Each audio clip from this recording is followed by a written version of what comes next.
Okay, we're Yeah, it says it's streaming. Yeah. Okay, I'm going to go.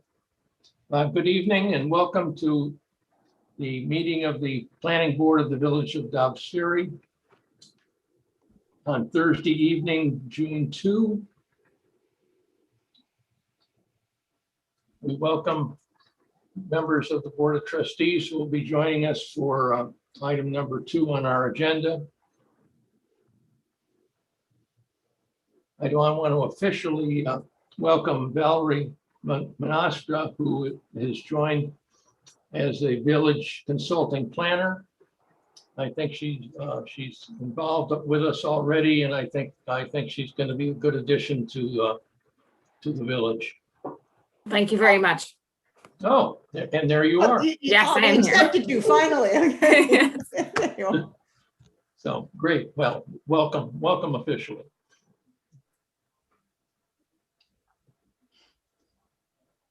If we're going to wait for a little bit, we could do the minutes.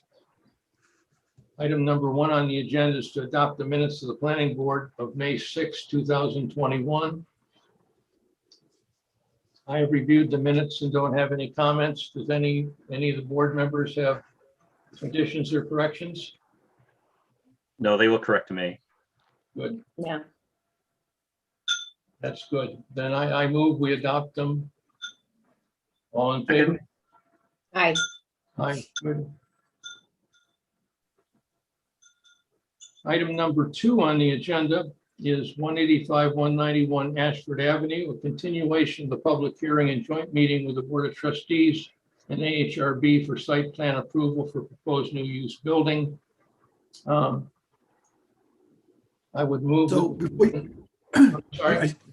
sorry, but I see that we do have a quorum for the Board of Trustees now. So I think I have to also now pick a motion to open that meeting. Is that correct, Dan? That is correct. So is there a motion to open a Board of Trustees special hearing for the continuation of a public hearing? Trustee Sal, second. Trustee DeRozzi, all in favor? Okay, and that passes 5-0. So we're officially open. So I'll turn it back to you, Chairman. Good. Thank you, Mayor. 185-199 Ashford Avenue, the continuation of the public hearing. As I said, I would like to move that we open the public hearing. Is there a second? Please. Thank you. All in favor? Aye. Aye. Good. Now we have to get them on. So I have promoted Christina Griffin, and now I'm going to promote Suzanne Levine. Great, thank you.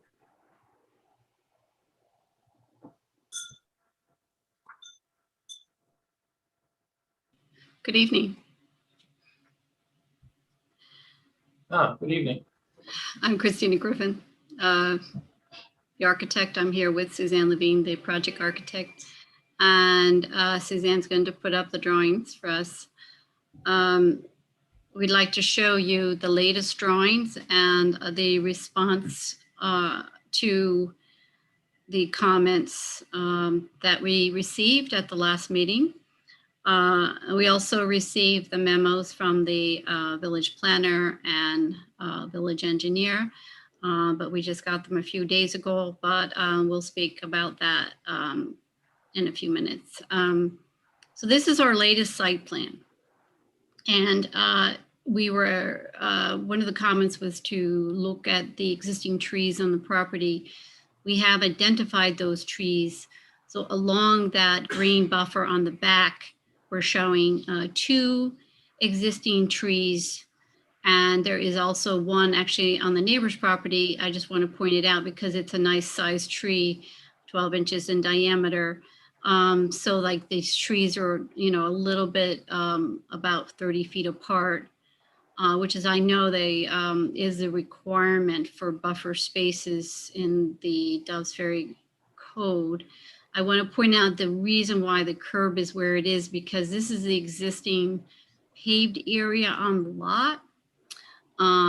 We're also removing one tree, and that's over on the left side where, if you could see the cursor there. And the reason for removing that, it's in the way of the ramp to the bicycle storage and our snow removal area. We also I also want to point out that, so we're keeping the two trees that are over 12 inches diameter in the back, and we're adding 3 new ones along the streetscape in the front. That's in addition to those landscaped areas on each side of the driveway. We also took a look at the bicycle storage. So I wanted to explain how this ramp works.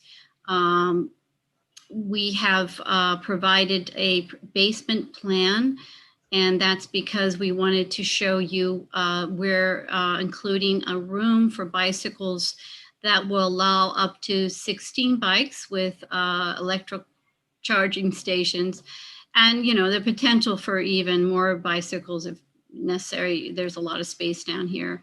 And the basement is 4 feet below the grade in the back, so the ramp can work really well. And the reason why we have the ramp here is because we could provide lots of storage for the bikes. It is not far from the main entrance. So someone with a bike would come down the ramp into the bicycle storage and then maybe through the storage room and up the staircase. And now back to the, also on this same page, we're gonna blow up some of these photographs. We were asked to show you the views of the back of the building to take a look at the trees that exist. So this photograph on the left shows some of the tree way in the back. If you look at the cursor here, that's the tree that we're planning to remove. And then to the right, you'll see there's 2 trees we're keeping. And then there is a tree in the middle, but that is actually on the neighbor's property line. And this is another view of that existing fence and where the trees are. And this buffer and this pavement is probably been there for 50 years, I'm not sure, but we were, our plan was to just keep the paving where it is. And I think we should go back, Suzanne, to the floor plans, to the first floor plan. Wanted to show you that we have labeled the 2 retail spaces as just retail, not live work. And that's because they will be rented out. They may be offered to the residents that, they may be the first to be asked whether they want to rent these spaces, but we know that board felt very strongly that they should really be official retail spaces in case we can get little businesses in there. As you know, we have 1 more parking space than we actually need by code, and that we are reserving for this amenity space. Right now, we're keeping as amenity, but if we ever need parking for that, if it became retail, we could provide the parking for that. I also wanted to let the board know that we've decided that Unit 2 over here on the right would be our affordable housing unit. And then on the next page, Suzanne, I wanted to show that we've eliminated the porches on the 2nd and 3rd floor. That's along the side of the building that faces the residential district. For privacy reasons, too much concern about that. So we've simply eliminated those porches. And I think we should show you what that looks on the elevations quickly, I guess. So, or maybe the 3D is better here. So we have actually no porches here at all. And the wall that you see that's blank is existing, and but we've cut it back on top so we can get windows into the units above. And we have decided to at least paint the brick wall and put a cornice on top to tie it in with the building better. And I also want to point out that the sidewalks are now concrete to match the standard concrete sidewalks required for the village of Dobbs Ferry. Now back to the perhaps the site plan. Okay. Now I'd like to talk about the memos we received. The HUN engineering memo, it seems like they're very, I think we've already satisfied the comments related to the architectural drawings. Their comments related to civil engineering will be addressed by the Hudson Engineering. Ubada from Hudson Engineering, I think, is listening or might be here. If there are any questions, I know they are also working on the environmental assessment form. We'll have that before the next meeting. Also, we read the memo from your village planner. She had quite a few comments related just to the buffer and compliance with the zoning code for green buffers.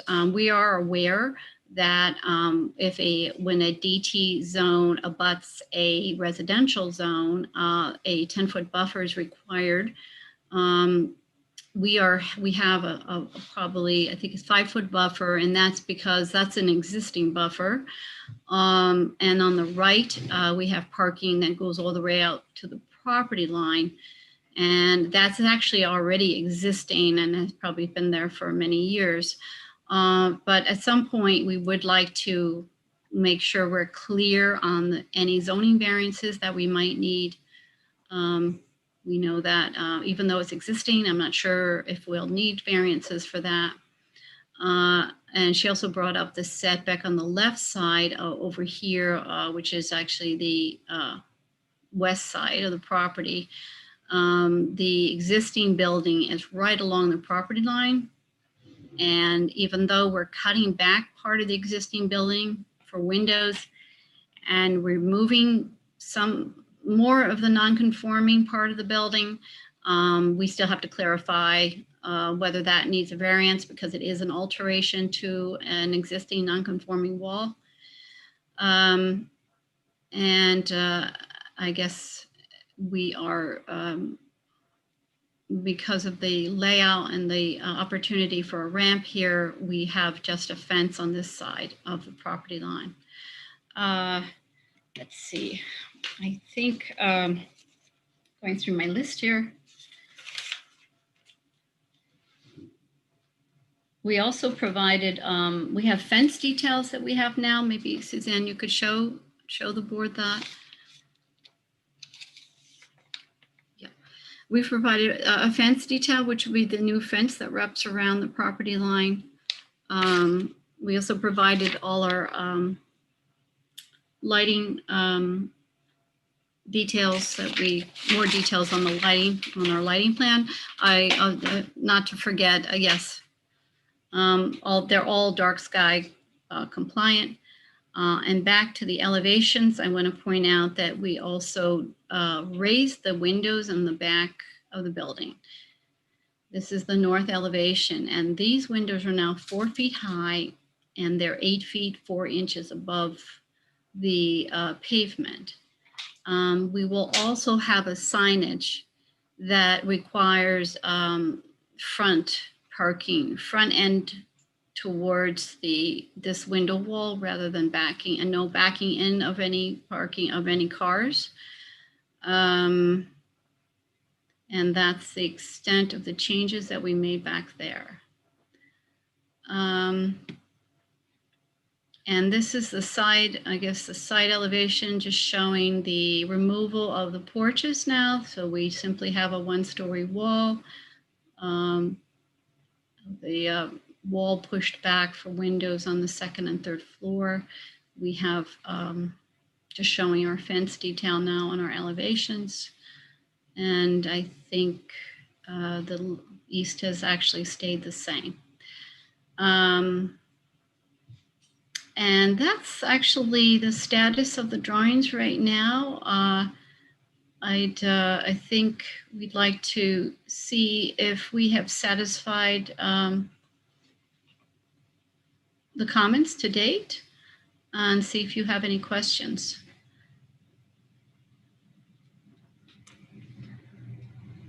Tina, this is Trustee Jarafi. How are you? Hi. I have to say that I am extremely disappointed to see that tree, which I specifically asked for the last meeting, is being considered to be removed and replaced with metal and cement. Taking in consideration how close the next property is to the property line, I feel that tree will actually provide additional privacy for this neighbor. So I will encourage you again to please reconsider the removal of that tree that is by way of the ramp of the bikes will be.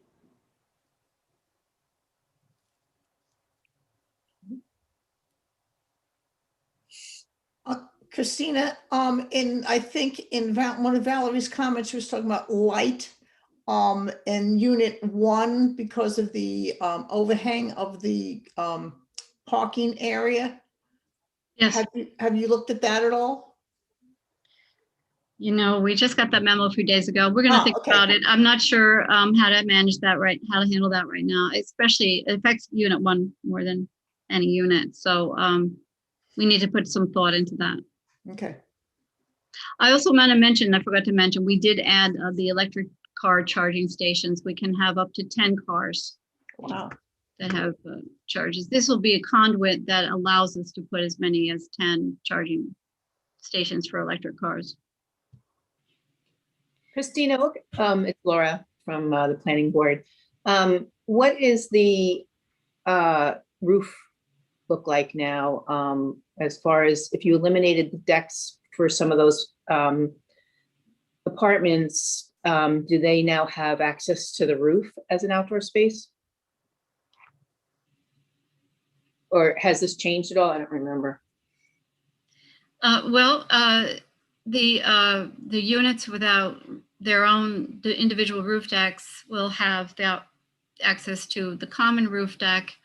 And then the 4 private roof decks will be like a separate, option for people to rent if they want their own private roof decks.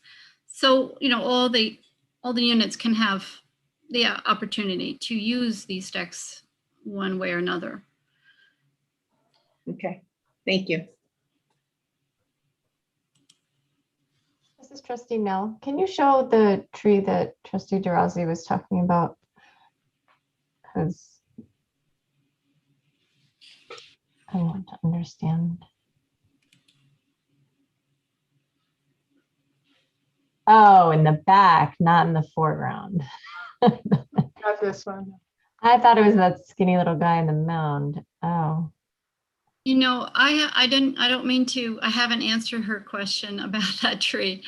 And I'm not dismissing it. I'm just trying to give it some thought to see how it might be possible to get everything we want to have happen in that corner there. I know that probably even snow removal could happen around a tree, I think.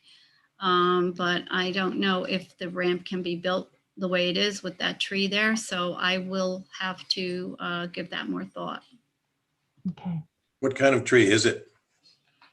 Do you know, Suzanne? It's I believe it's just noted as a deciduous tree. It might be a maple. I'm not. Looks like possibly. It looks like a maple, but we don't have the species. Okay. I mean, I don't have a lot of sympathy for Norway maples. Well, but maybe there's another way to do a screening that's not that tree. Mm-hmm. It's a healthy, beautiful tree. And I just feel that considering that this is going to be a parking lot and, everything that it is happening, specifically on that side of the development and as close as this property is, I believe that that tree will actually provide them some additional privacy that I'm sure they will appreciate it. I mean, it would be possible to build some lattice. Of the building, relative to the neighbors. Can you show us the site plan that one more time, and we locate that tree if we could? Yeah. It's right where your dimension is, right? It's right here, right there. I see. Oh, So it's so really on this property. Maybe you can cool off the bikes and keep the bikes, without getting too much sun. And, this way then when the bikers are coming to get their bike, it's not too hot in the summer. Look at every alternative that I can. What happens to the healthy trees that you remove? Do you replant them somewhere else?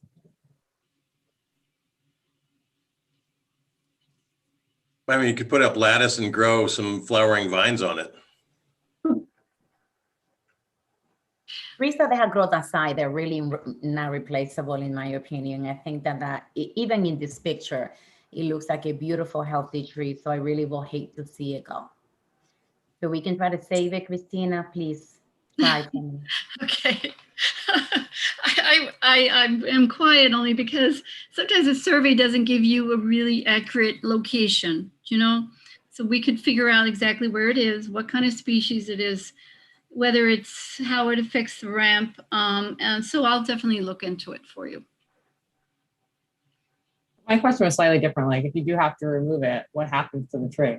You replant it somewhere else, even on different property. You can't replant a tree that size. It doesn't survive. Probably not.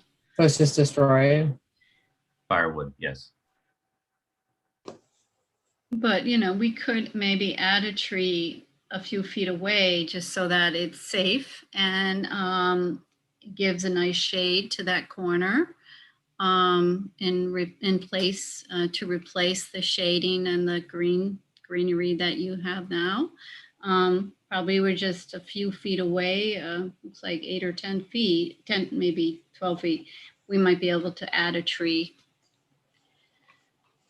And, we are adding 3 trees in the front, but back here, if you want to see shade and greenery like that, we could just simply have a different location for a nice sized tree.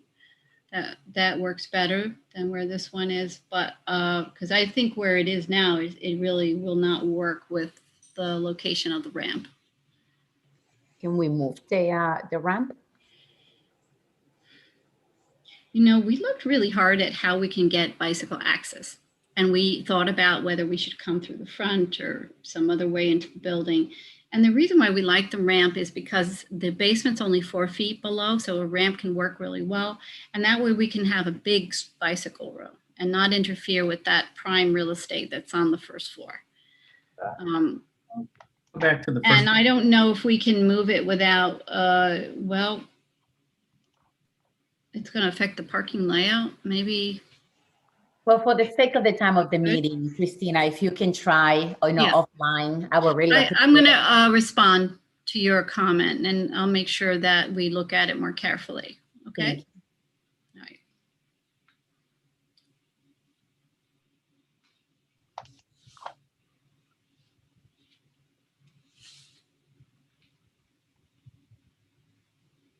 Any other comments by trustees or the planning board members? Yeah, Christina, just to thank you for making the changes you did. I know you've addressed a lot of the questions and comments we had.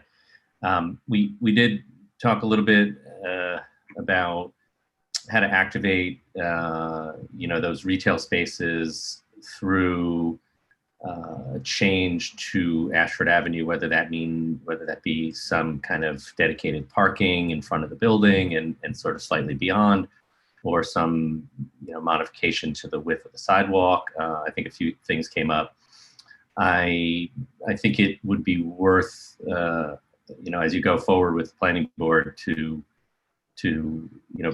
put something into your plan, and so that they can start to look at it and see if the width of Ashford Avenue is sufficient for for a thing like that, and if so, we can take that up as a village, how to work through that. Yes, we had that in our letter to you. We would like to consider that, and we didn't know how to start this process since we have to work with the village, but we can show potential, on-street parking spaces on our site plan, if that's the way to get this discussion going. I think it is a good way, only because at the moment it's it's an idea about how to modify the street a little bit, but I don't happen to have any technical drawings for this area. If you already do, and it's easy for you to start to look at it and just sort of, I think it'll benefit your building, and I think it'll benefit the community. So I think it's something that can work. We'll figure out how to take that up and run with it. And I think the parking there will help the retail units. Yeah, I would also like to make sure you check with the DPW, because I believe they clean those streets more than twice a week. I think they clean it sort of like Broadway, where they do it every night. So you might have to restrict the parking to just daytime, which would help the retail units anyway. But I just wanted to point that out, that you might need to check that as well. Yeah, we get into the weeds on that down the road. I think let's see if it's even feasible, and if it is, then we can take up that charge. So I thank you. If there's anything you can do with the size of the bulkhead at the top, reducing that bulk for the stair and elevator. It's hard to tell. I can't tell if the area to the right of those double doors is enclosed or if that's just a fence. And if there's any way to minimize, you're showing up here, but you have two. Okay, I see. This is a fence here. Yeah. When we did the, I believe when we do the roof, the occupancy for the roof, we need 2 stairs coming down. Yes. So and then this is, our elevator and our aisle here. So we tried to minimize it as much as we could. I'm just looking at the zoning. I think we're allowed 20%, and I think we're very much under that. Okay. Everything helps only because there's already, significant portion of building higher than the rest of the surrounding buildings, and then that elevator bulk, while set back, is still pretty high. Right. And I know you're within 580 square feet. That's fairly small, but. I think we're at 9.7%, and the maximum is 20. But we can take another look at seeing if we can shave it down a little bit. I think our 3D views were taken from certain vantage points so that we could examine the view of the 3rd floor and the bulkhead from a pedestrian's eye point and walking along the street. I don't know if you want to see that again, but actually not. It was built in the model, but it wasn't visible from these viewpoints. It was put in the model, but it was. But we don't have. You can't see it. You can't see it. It's not visible because it's not back visible. so much. It isn't visible from that from a pedestrian's viewpoint from across the street. So when you look at our 3D views, it's not that we left it off. You just can't see it. It's set way back from the front of the building. I think it's about. This is the front of the building. Yeah, I can get a dimension on there, but it's set very far back from the about 30 feet. Yeah. Yeah. Do we have a simultaneous view of the existing building and the new building side by side? Oh. So that we can have an idea of what the differences in height will be? Yes. Actually, well, you can see, I think on our elevation, this is the existing building. And there's a pretty high parapet there. So, when you look at the top of our new 3rd floor, it's only about 7 feet higher than that parapet. But we can do a before and after as well. but that gives you an idea. Suzanne, do you have that elevation up? Oh, do you see the elevation? No. Oh, I've been, oh, I'm sorry. Is everyone? We can see the elevation. Oh, Yeah, we can. It's okay. me. Okay. I'm sorry. What I can show you is Oh, I see it. photographs of the existing building, just, to remind you that this, actually, we do. We have The view. a comparison. I'm a little bit concerned of the view because Ashford Avenue sits a little bit higher than Virginia, which is the back street. So I'm curious to know what will be the view of this building from Ashford Avenue and what will be the view from Virginia, being that Virginia sits a little bit lower.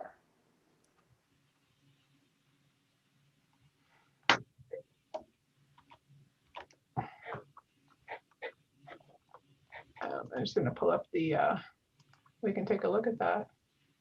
This is the building, and from here, the view from Virginia over here. Is that what you are? No, that's Oh, that's Lafergie. I'm sorry. Where is Virginia? behind there. If you go down the Fergie. Well, yeah, Oh, let's see. It's not shown here. Yeah. Yeah. I'm not sure if you'll see the building from Virginia. We can try and see if there is a view, but it might be obscured by all the houses behind the site. The houses that they sit in the end of the building on the other side are the houses that they actually, their front sits in front of Virginia Avenue, but our backyards and the back of their houses, of course, they sit right on the parking lot area of the new building.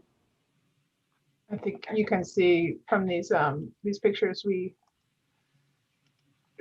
we're showing at the back, I think gives a good idea that, sorry, I'm there. This is the house that, this is the house that's behind. I think it would be fair just to take a look, considering that we're only focusing on Ashford Avenue and we are not taking in consideration, just, for the sake of the residents that they live on that street, to see what will be the view from Virginia Avenue into Ashford from the back of the building. So from in front of this house, the view in front of this house through, is that, yeah? You could take some pictures. Yeah, we can see if we can get on that property or find a way to get that view for you.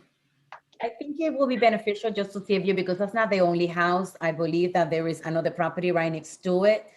And there's another one also next to it. So I think that it will impact several houses along the way on Virginia Avenue whose backyard actually will be facing this property. Okay. Is that house that you're showing right now, is that their backyard? Yeah. It seems like a small space between the house and the fence. Not sure what that is. And I think that what you mentioned that one of those trees is also being removed, correct? This is being preserved. No, but I thought that there was one additional tree in addition to the one that is sitting on the west side of the ramp that is also being removed. Oh, no, that's just the one on the street. That's because, it's overgrown and we want to have some, really nice streetscape with similar trees there to give it a rhythm and a nice appearance. Good news. Thank you, Christina. Welcome.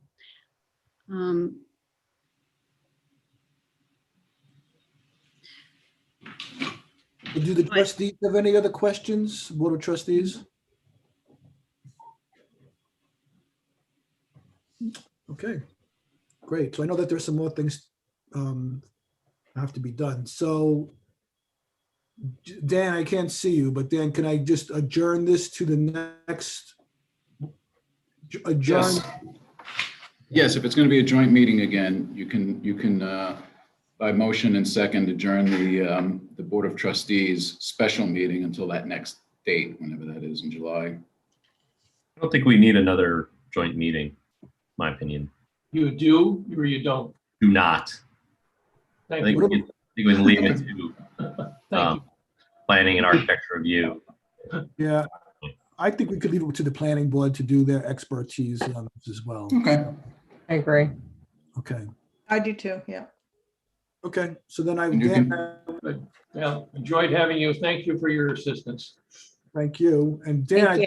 do I close this then, or I just? Yes, you would close the Board of Trustees portion of this special meeting.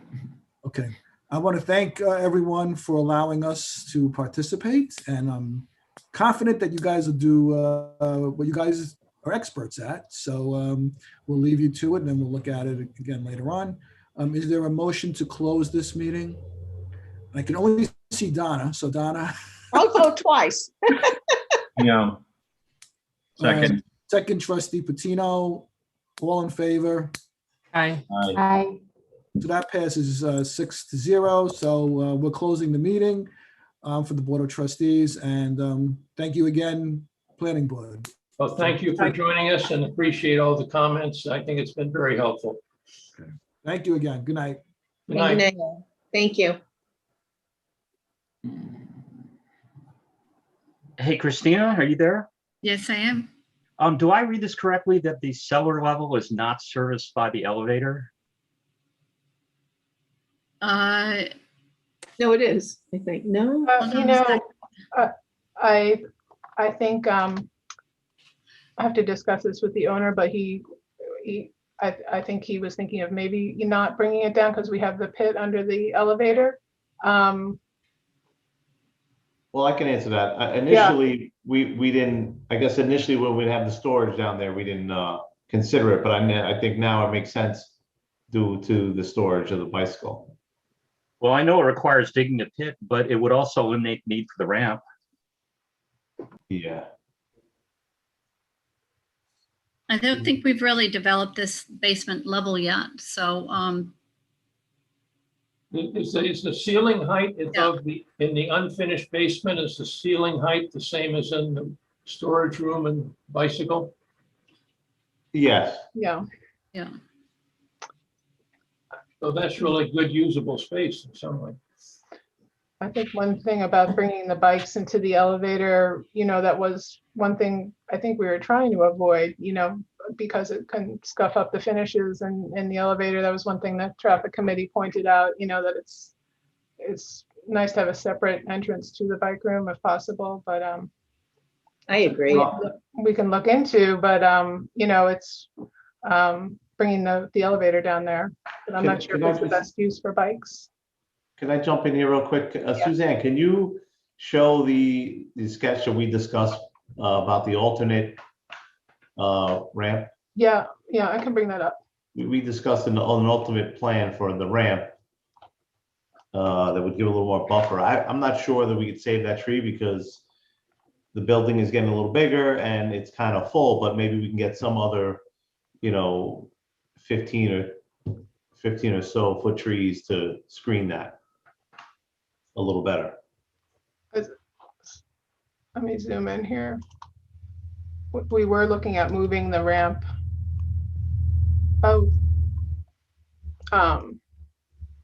Eliminating a parking space and moving the ramp over. and if we did that, we could get a 10-foot landscaping buffer on that side.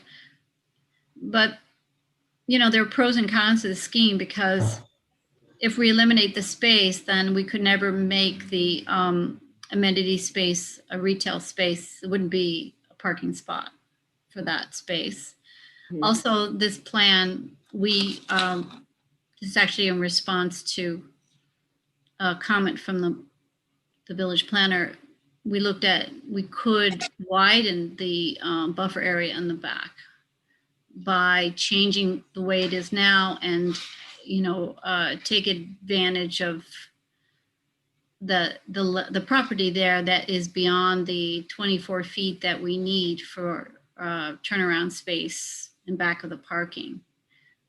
So we're taking a look at that.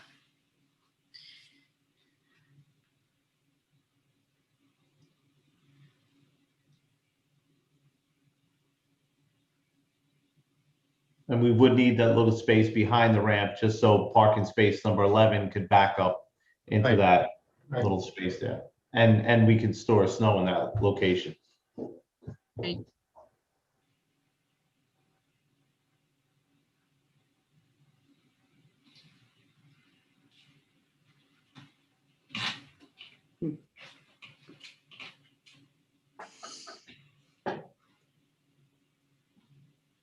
It's a bit of the pros and cons with this, because eliminating one space doesn't give us the parking we need to make, to have another retail space. But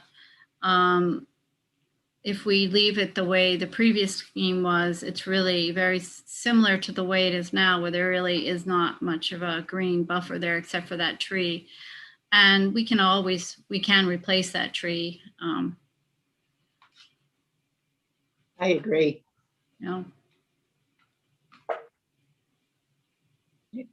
I think the first scheme with that you originally showed seems to be more logical. As far as the ramp being where to the left more.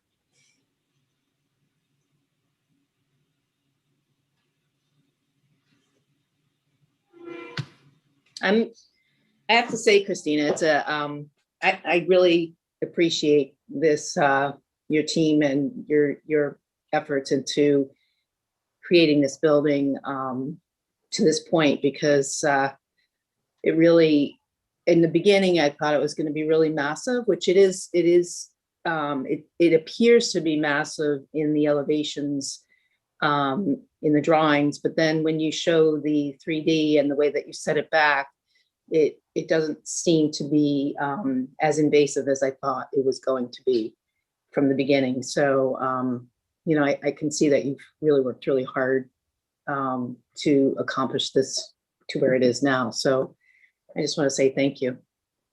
Welcome. It's a challenge, but we put a lot of you've a lot of time. Yeah, absolutely. It's always a challenge because this zoning district here allows up to 60% lot coverage, and we're at 46%. But even at that much coverage, to manage the scale of the building, the only way to do that is really to have that tiered effect in the front. Mm-hmm. No, I think it's going to be a great addition to the village.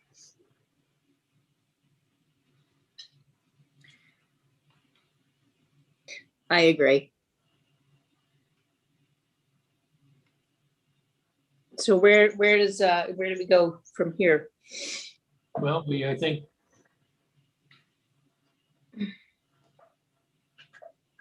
what do you think? Are we actually don't have a resolution, so we're not going to do anything tonight, but and are there other people here that would like to speak? Just a couple of things, Mr. Chairman. This is Valerie. I think it might be helpful. There are a number of process comments that I highlighted that it would be helpful if the applicant actually provided an official submission to the village in terms of the coastal assessment form as well as the environmental assessment forms. And I don't believe an official site plan application has been submitted at this point.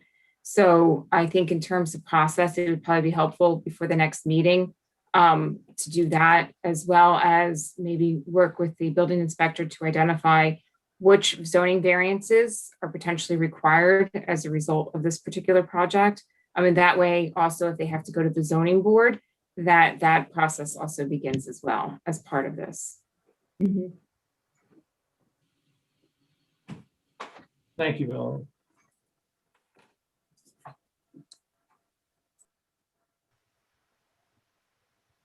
Planning board members, is there anything else that we need to discuss tonight?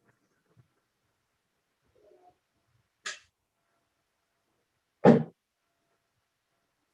don't think so.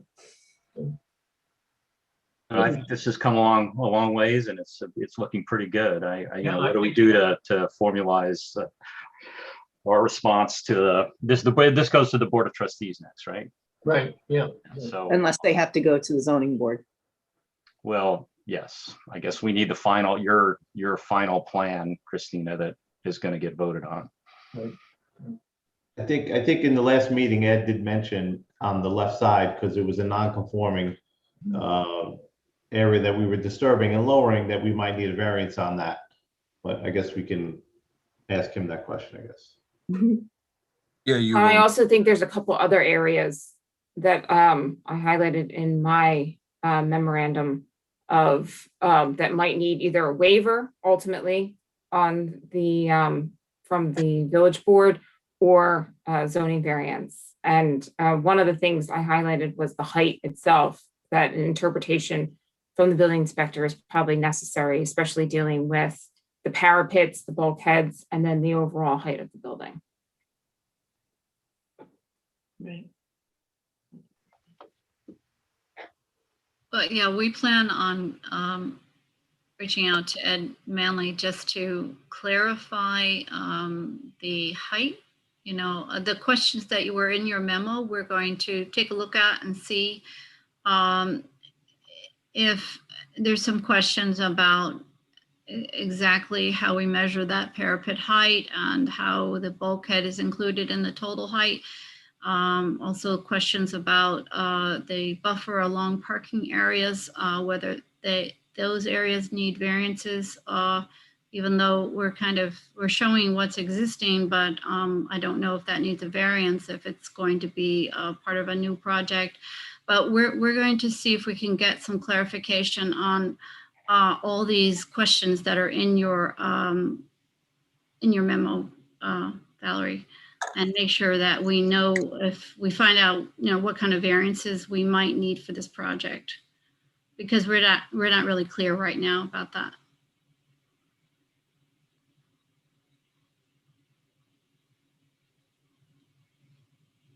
Planning board members, is there anything else that any of you would like to add tonight, or we can just move to continue this at our next meeting? I'm set for now. Yeah, me too. Okay. Me too. Okay, unanimous. So continue to the next. Yeah, oh, hi. Steve, you came on full screen. Yes. Kind of motion in a second. All in favor? Aye. Aye. You made the motion and the second. Okay. No, you can give it to the two Steves or something. Mhm. Thank you. And that's to July, the first Thursday in July? Anybody knows? I don't have It it. is, It would be, July 1st. it would be the first, yeah. Alyssa, do you know if that's the actual date of the meeting? That is, yes, That that is is the actual calendar date of the meeting, yes. Great, thank you.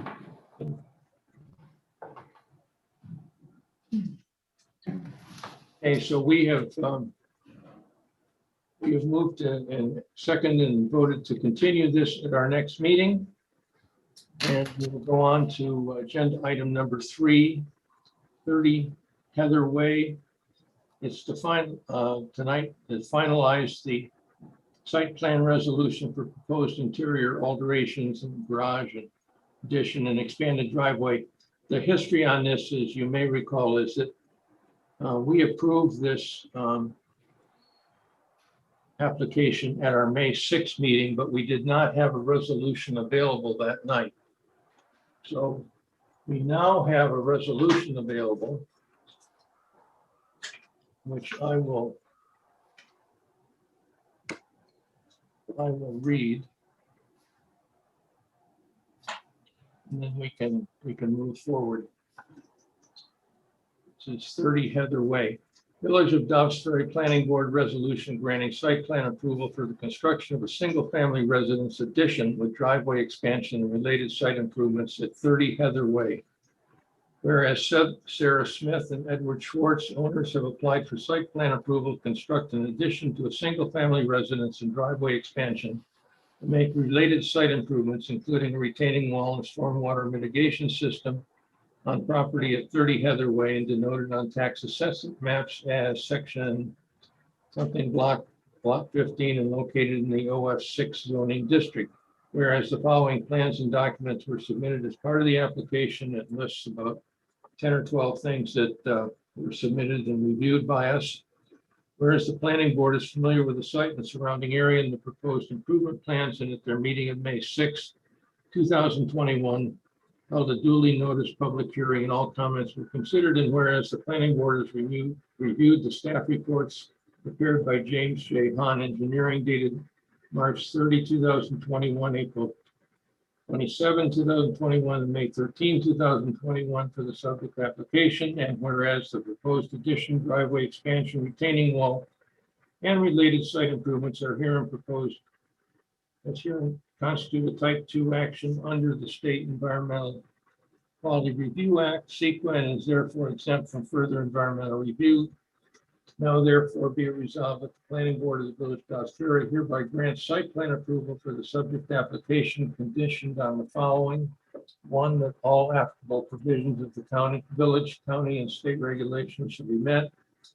Two, prior to the issuance of a building permit, all required site plan and village consultant fees, review fees shall be paid.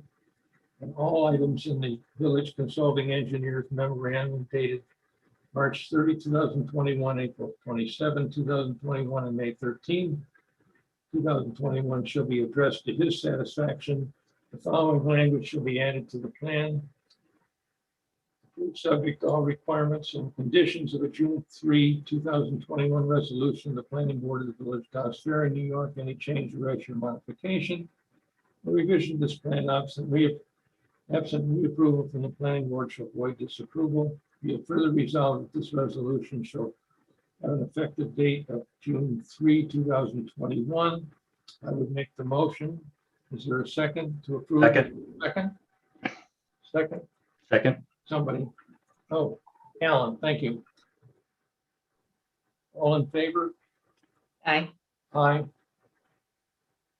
That's two. Aye. Aye. Thank you.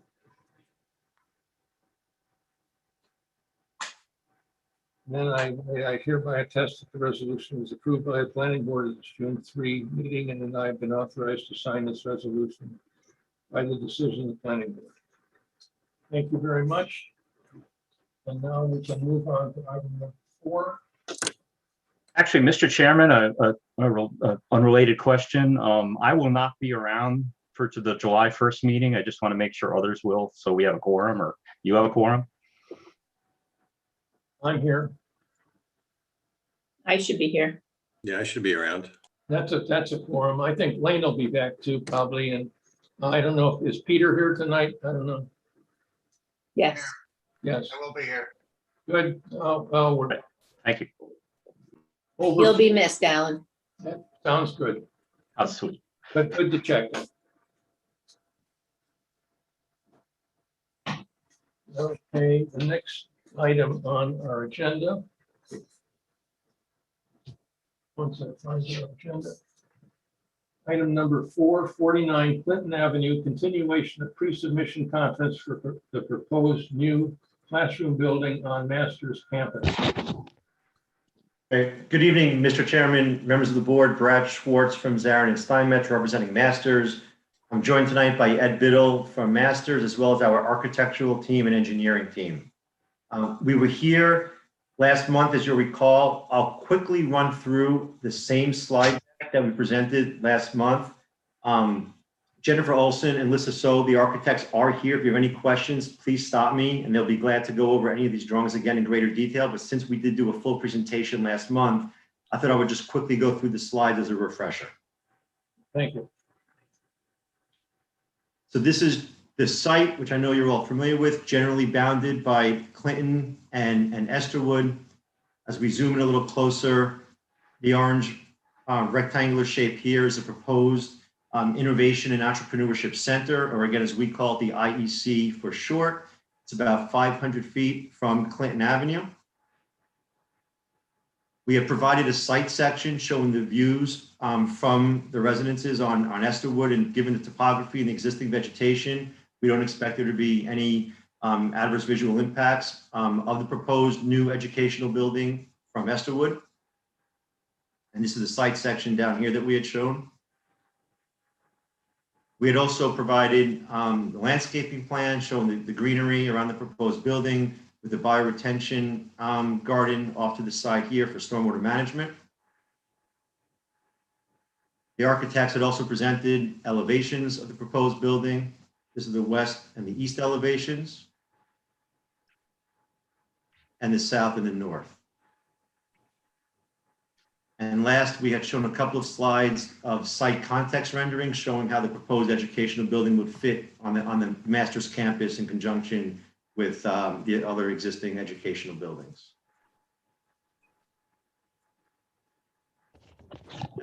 That's essentially the proposed site plan.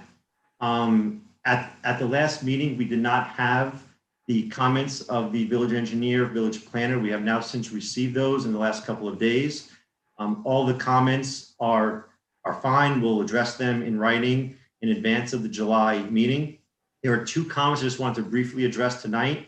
The first one, a question came up again about the parking.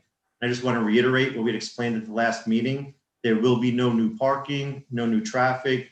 These are simply taking classes that already exist and centralizing them in this new location. So there'll be no new students, no new faculty, and therefore no traffic and no new parking required. Another comment that came up a couple of times was with respect to the softball field. The project will affect the first base line of the existing softball field on the campus. Masters did look at potentially reorienting the field, maybe relocating it closer to Clinton. At this point in the application, Masters is going to simply just abandon the softball field, will reseed the infield, it will all be grass. Masters is going to continue evaluating, if at all, to have a softball field elsewhere on the property. And if they do, they could always come back to the village for an advanced site plan at some point in the future. But for now, they're evaluating again the need for a softball field. Since there's a need at this location, we're going to abandon the field in its location and seed. That seemed like an interesting move. Sorry, Mr. Chairman? I would say that would seem to be an interesting move to take away a sport that probably some of the girls enjoy playing. So it's not our intention to take away softball. It is a sport that struggled. It's back in the Olympics in Tokyo, so it's coming back. We're looking at potentially siting a new softball field in the upper fields, which is the area above our dormitories, which currently house a soccer pitch and a baseball field. There is, we believe, adequate space to site a softball field in that area. We've also looked at the field which is located directly above the tennis courts and is the most least used field that we have at Masters. It doesn't get a lot of use. So it could be an ideal place for softball if we choose not to locate it up in the upper fields where the soccer pitch is and the baseball. Yeah. Good, that makes sense. Thank you. So those seem to be the two main comments. I mean, a lot of the other comments were more technical in nature that we'll be happy to submit written responses to in advance of the July meeting. Okay, well, I think that's kind of what triggers us if we get a pile of papers that we respond.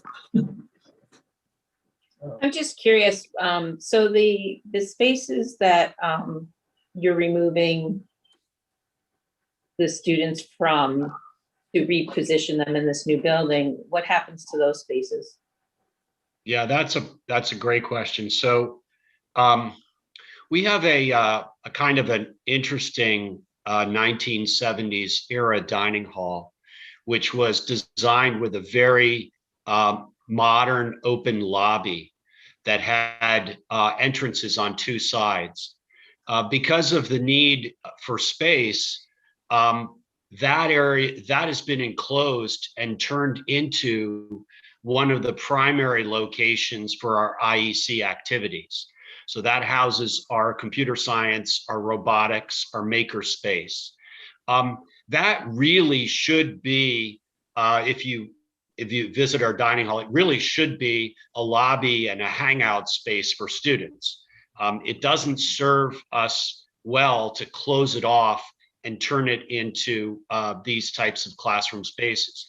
So that's what Brad means when he talks about, we're not actually creating, new spaces and new parking demands and new students.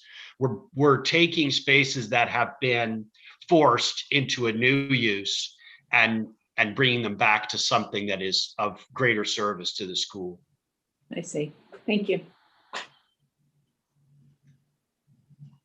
So, Mr. Chairman and the members of the board, in terms of next steps, given the fact that we're good with the comments, we don't see anything that presents an insurmountable challenge, we would respectfully ask that the board schedule a public hearing for the July meeting, as well as, I guess, authorize us to proceed with the AHRB, whether separately or jointly with the planning board.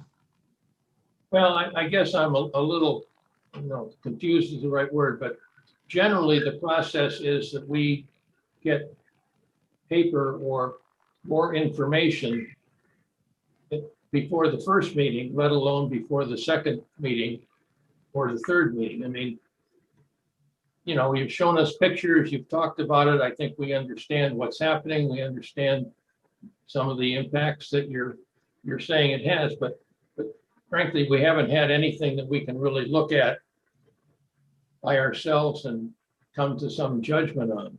So I would think we're a meeting too soon to do that. I think we should wait and get more information from you so that we can look at it more seriously.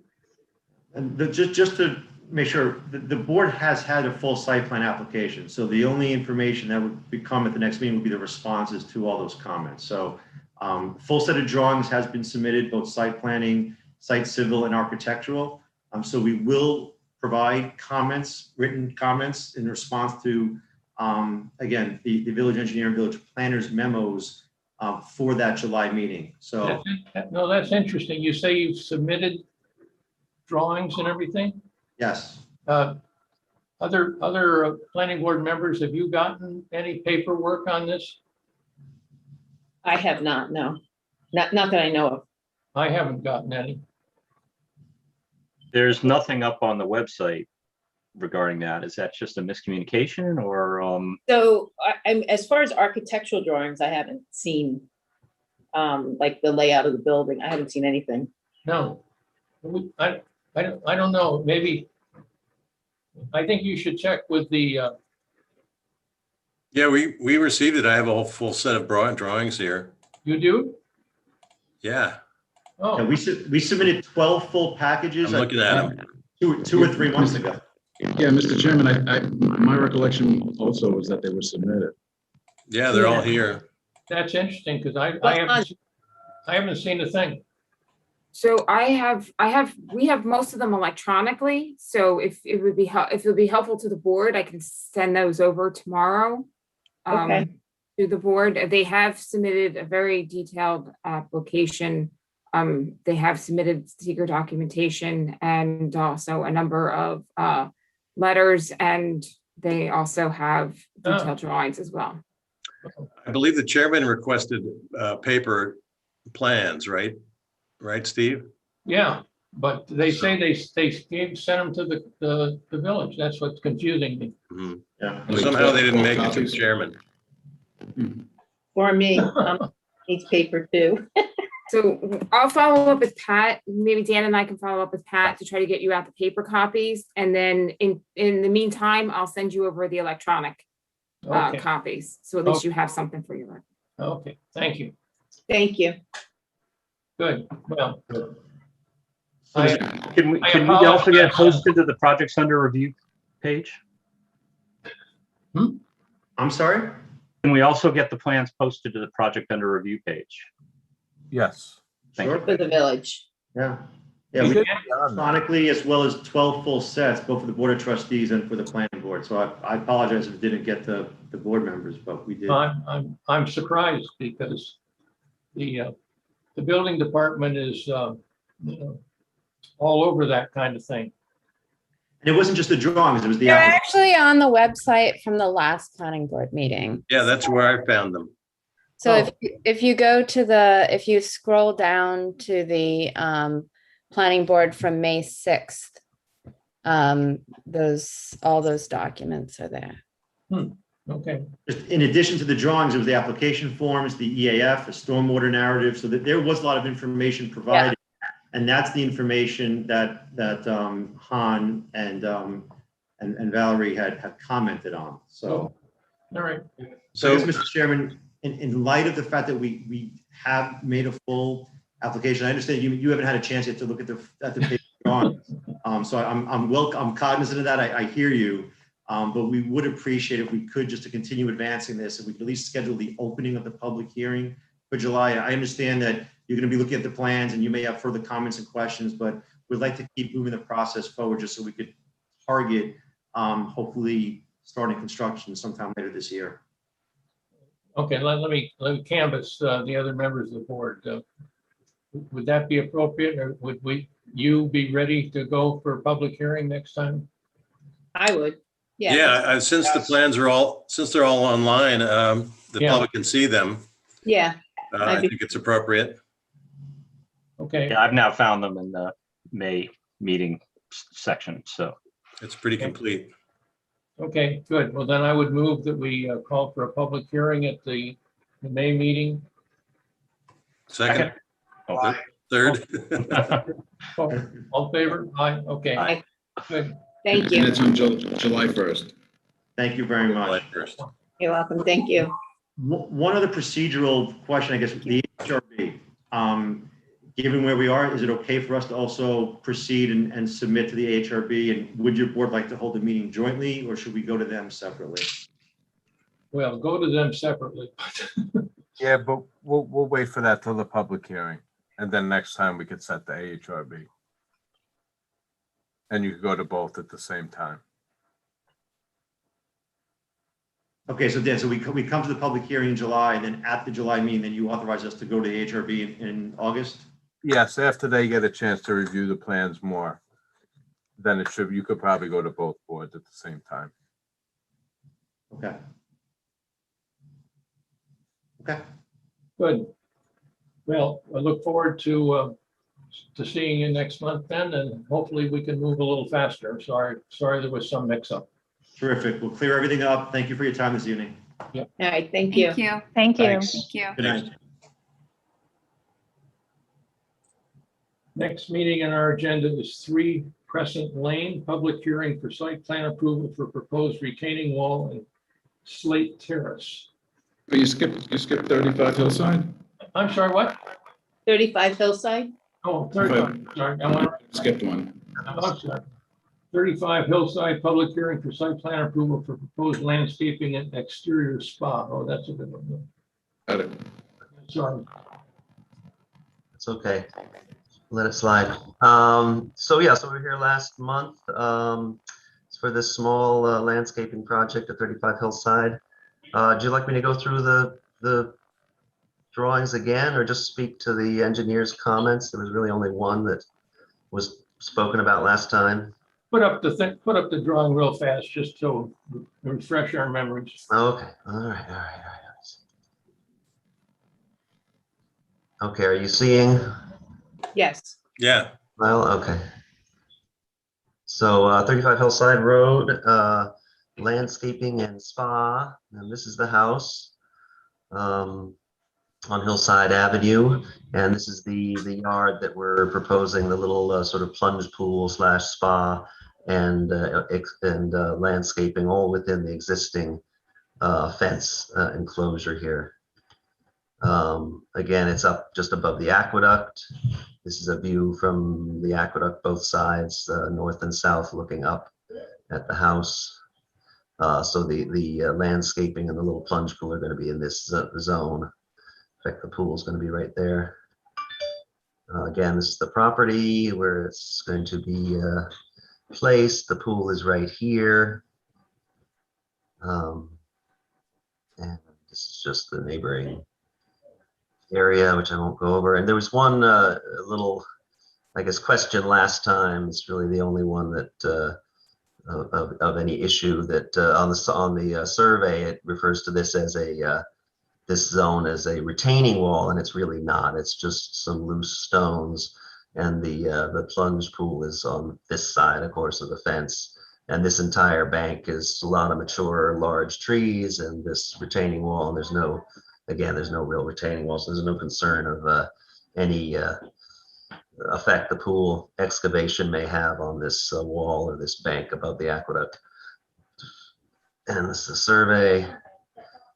This is the site plan showing the paving work and the pool. And this is the enlarged plan. And it's a partially submerged pool. All pretty straightforward. We're gonna have a little bench back here, some little soft lighting. There's some in-ground lighting, all of which will comply with the Dobbs Ferry lighting code. And that's really basically what it's gonna look like. Pretty straightforward. And there's the little in-ground light.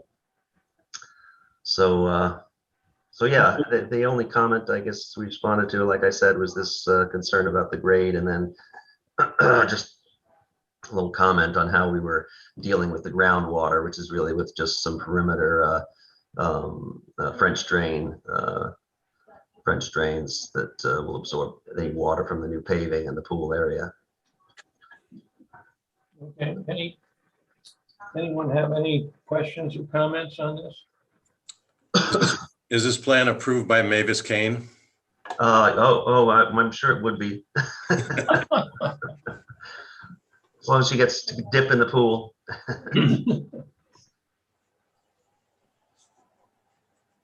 I think it looks great. Yeah. Yeah, pretty straightforward. I think. And we've been to the ARB, we got their approval, so I think we're all set. I think public hearing, is there anyone here that wishes to speak on this application?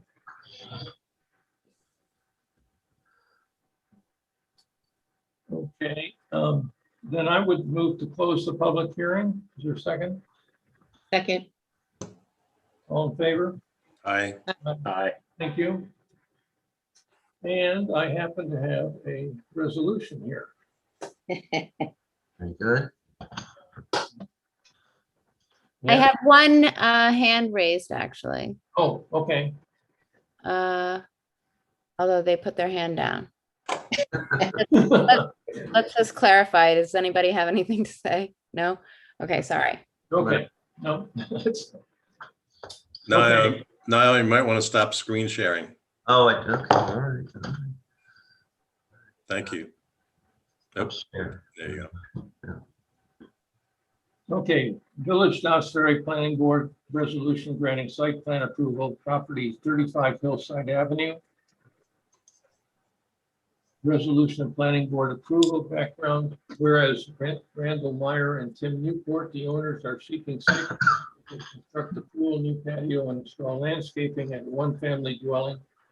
Property is located at 35 Hillside Avenue. It gives the section block and everything. And located in the OF5 one family residential zoning district. Whereas the planning board confirms that the project is categorized as a type 2 action under New York law, and is as it is the excuse me, the construction, expansion, or replacement of minor accessory purchasement residential structures, including garages, carports, patios, decks, swimming pools. Whereas the applicant has made a preliminary presentation to the planning board on May 6th, and therefore the planning board conducted a duly noticed public hearing on June 21. Whereas the planning board has carefully examined the application and the applicant's materials, and it lists all the things we were given. Whereas the planning board has also reviewed and examined letters, reports, and memorandum from the board's consulting engineer and planner. Whereas the planning board closed the public hearing on June 3, 2021, and at the same meeting, the board deliberated in public on the applicant's request for approval. Whereas the board is familiar with the property and all aspects of the application, has determined that the proposal is consistent with the standards as set forth in Village Cloudstory zoning, chapter section 352.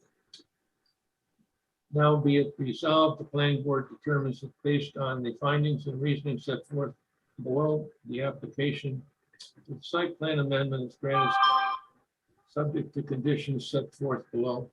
Findings, the planning board is familiar with the subject property and the general vicinity and reviewed the application in accordance with chapter 300 zoning of the village code. The planning board has conducted an extensive review of the applicant's proposal and find the applicant has satisfactorily addressed the criteria for granting section 352D of the village zoning chapter, including the village's local waterfront revitalization plan. 3, the board considered, among other things, traffic access, circulation, parking, landscaping and screening, lighting, natural features, and whether these elements would exceed the capabilities of the existing municipal roads and utilities. A little bit too much. 2, approved plan, except as otherwise provided herein, all the work shall be performed in strict compliance with the plan submitted to the planning board and approved by the planning board as follows, and it gives lists what we were given. General conditions. 3, the following conditions must be met before the planning board chair may sign the approved site plan. A, the following language shall be added to the plan, quote, approved subject to all requirements, conditions of a June 3, 2021 resolution of the planning board of the village of Cloudstory. Any change, erasure, modification, or revision of this plan absent reapproval from the planning board should void this approval. B, the planning board's approval is conditioned upon the applicant receiving all approvals required by other governmental approving agencies without material deviation from the approved plans, and evidence of such must be submitted to the building department. C, the applicant must address to the full satisfaction of the village engineer all outstanding stormwater and engineering issues raised in the hearings and documents submitted to the board. D, the applicant shall pay all outstanding consultant fees and legal fees in connection with the planning board review of this application. 2, force and effect. No portion of any approval by the planning board shall take effect until all conditions, 1, all conditions are met. 2, the final site plan is signed by the chair of the planning board, and 3, the final site plan is signed by the planning site plan signed by the planning board has been filed with the land use officer. B, within 180 days upon receiving approval, with or without modification, if the applicant shall submit 3 copies of the site plan to the board of trustees or the planning board for stamping and signing. This time frame may be extended for a maximum of 2 90-day periods. 3, landscaping requirement improvements shall be installed prior to an issuance of a certificate of occupancy for all structures. However, if the landscaping is not able to be installed prior to a certificate of occupancy being issued due to winter weather or other site limitations, the property owner shall post a financial guarantee for the improvements equal to 115% of the cost of the improvements, so that certificate can be issued. Installation of landscape improvements shall then be completed before June 30 of the following year. This guarantee shall be released upon acceptance by the village of completed landscaping. 4, commencing work. No work may be commenced on any portion of the site without first contacting the building inspector to ensure that all permits and approvals have been obtained, and to establish an inspection schedule. The project must adhere to all applicable state and village codes. 5, issuance of certificate of occupancy. I guess that's of the pool. No certificate of occupancy shall be issued until all improvements shown on the site plan are installed or a sufficient performance guarantee has been posted for improvements not yet completed. The performance guarantee shall be posted in accordance with procedures specified in the village law. And the amount of sufficiency of such performance guarantee shall be determined by the land use officer. The amount of such guarantee should be in the form of 90% surety and 5% cash. Motion by me. Is there a second? Second. All in favor? Aye. Okay. Pass. Thank you very much. On to the next one. Thanks, everyone. You're welcome. Oh, hey, hi. Thank you. Thank you. Good swimming.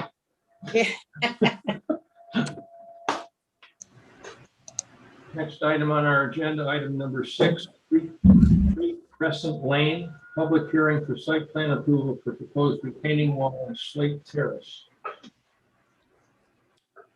I am here to represent the applicant. Can you hear me? Yes. That is good. And the applicant is here. Good afternoon, Richard. How are you doing? Good. Okay, I'm going to share my screen if it's okay with you. Yes. Okay.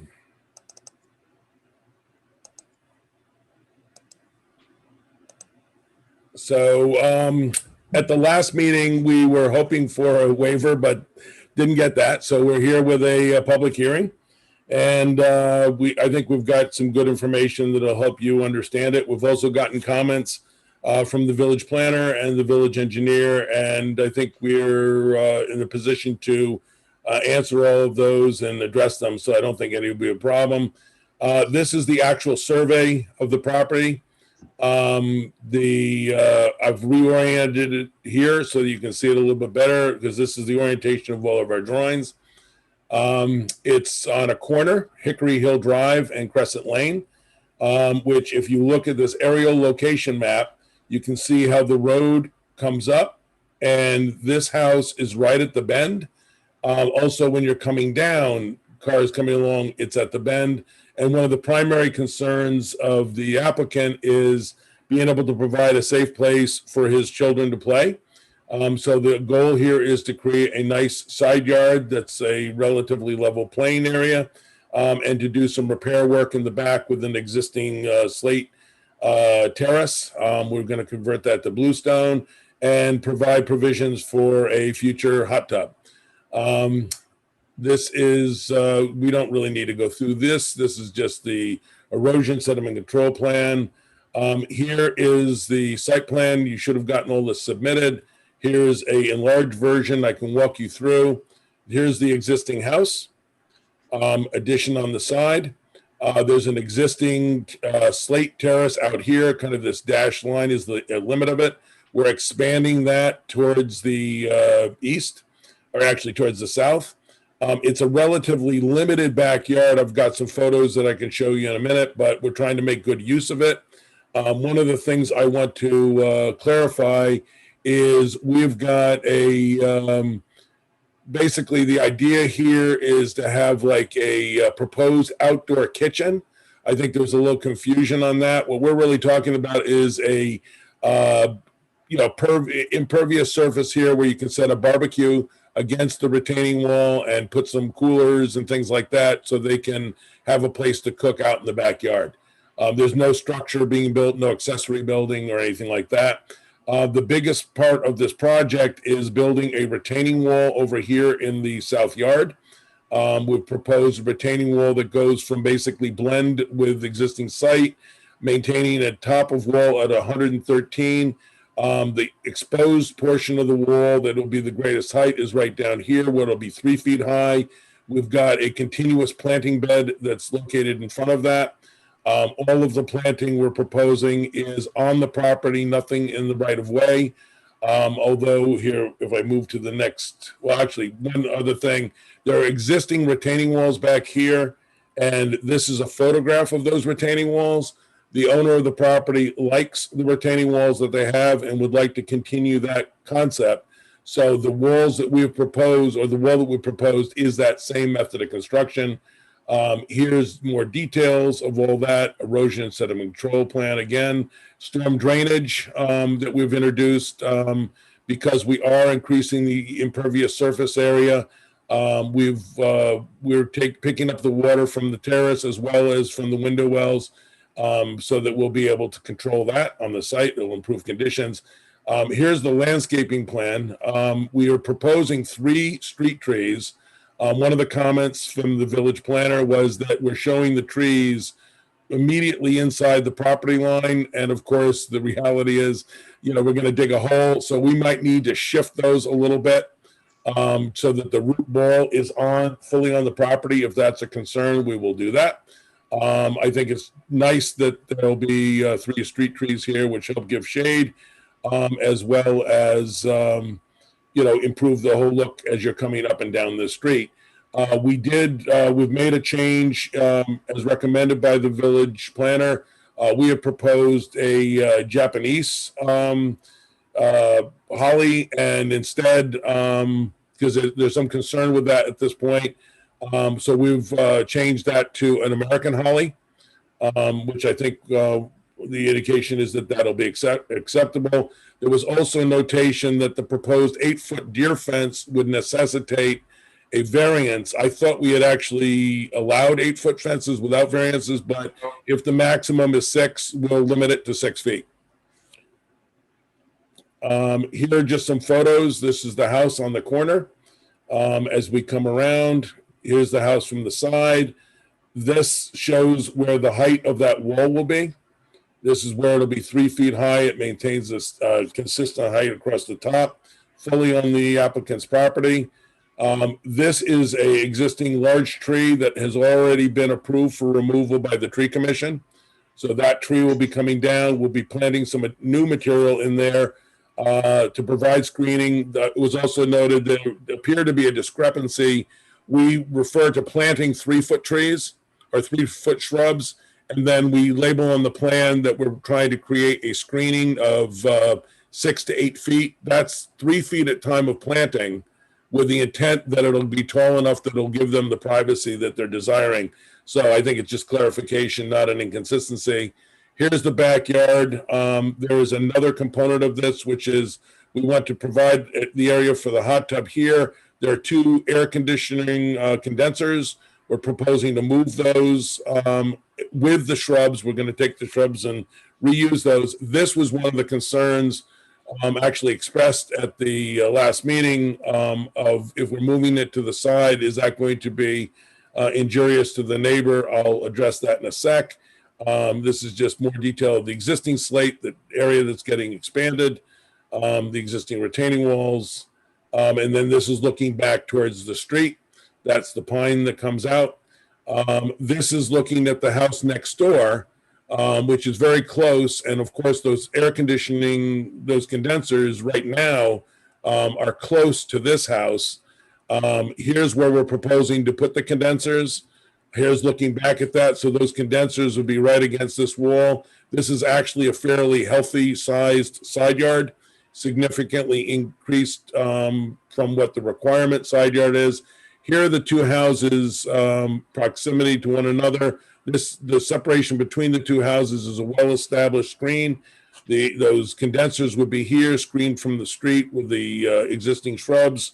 And then I took a picture here, kind of just another view, but I thought it was interesting that right here is the neighbor's condenser. So his condensers are on the side. Our condensers would be on the same side, about equal distance from one another. So it seems relatively fair. And I think that's it, unless you've got questions. I have any questions? Any board members have questions or comments? Public hearing, is there anyone on looking forward to make a comment? I don't see anybody raising their hand at this time. Good, thank you, Liz. Patty? Yes, sir. Patty, you're just gonna have to change that proposed fence to 6 foot on the plans. No problem. Okay. And Patty, you gotta screen the condenser unit with a shrub in front or something. Yeah, we've got that shown on the plan. Yeah, right here, there's the condensers. Here's the row of existing shrubs. We're taking those from the back and relocating them to screen the condensers. Beautiful.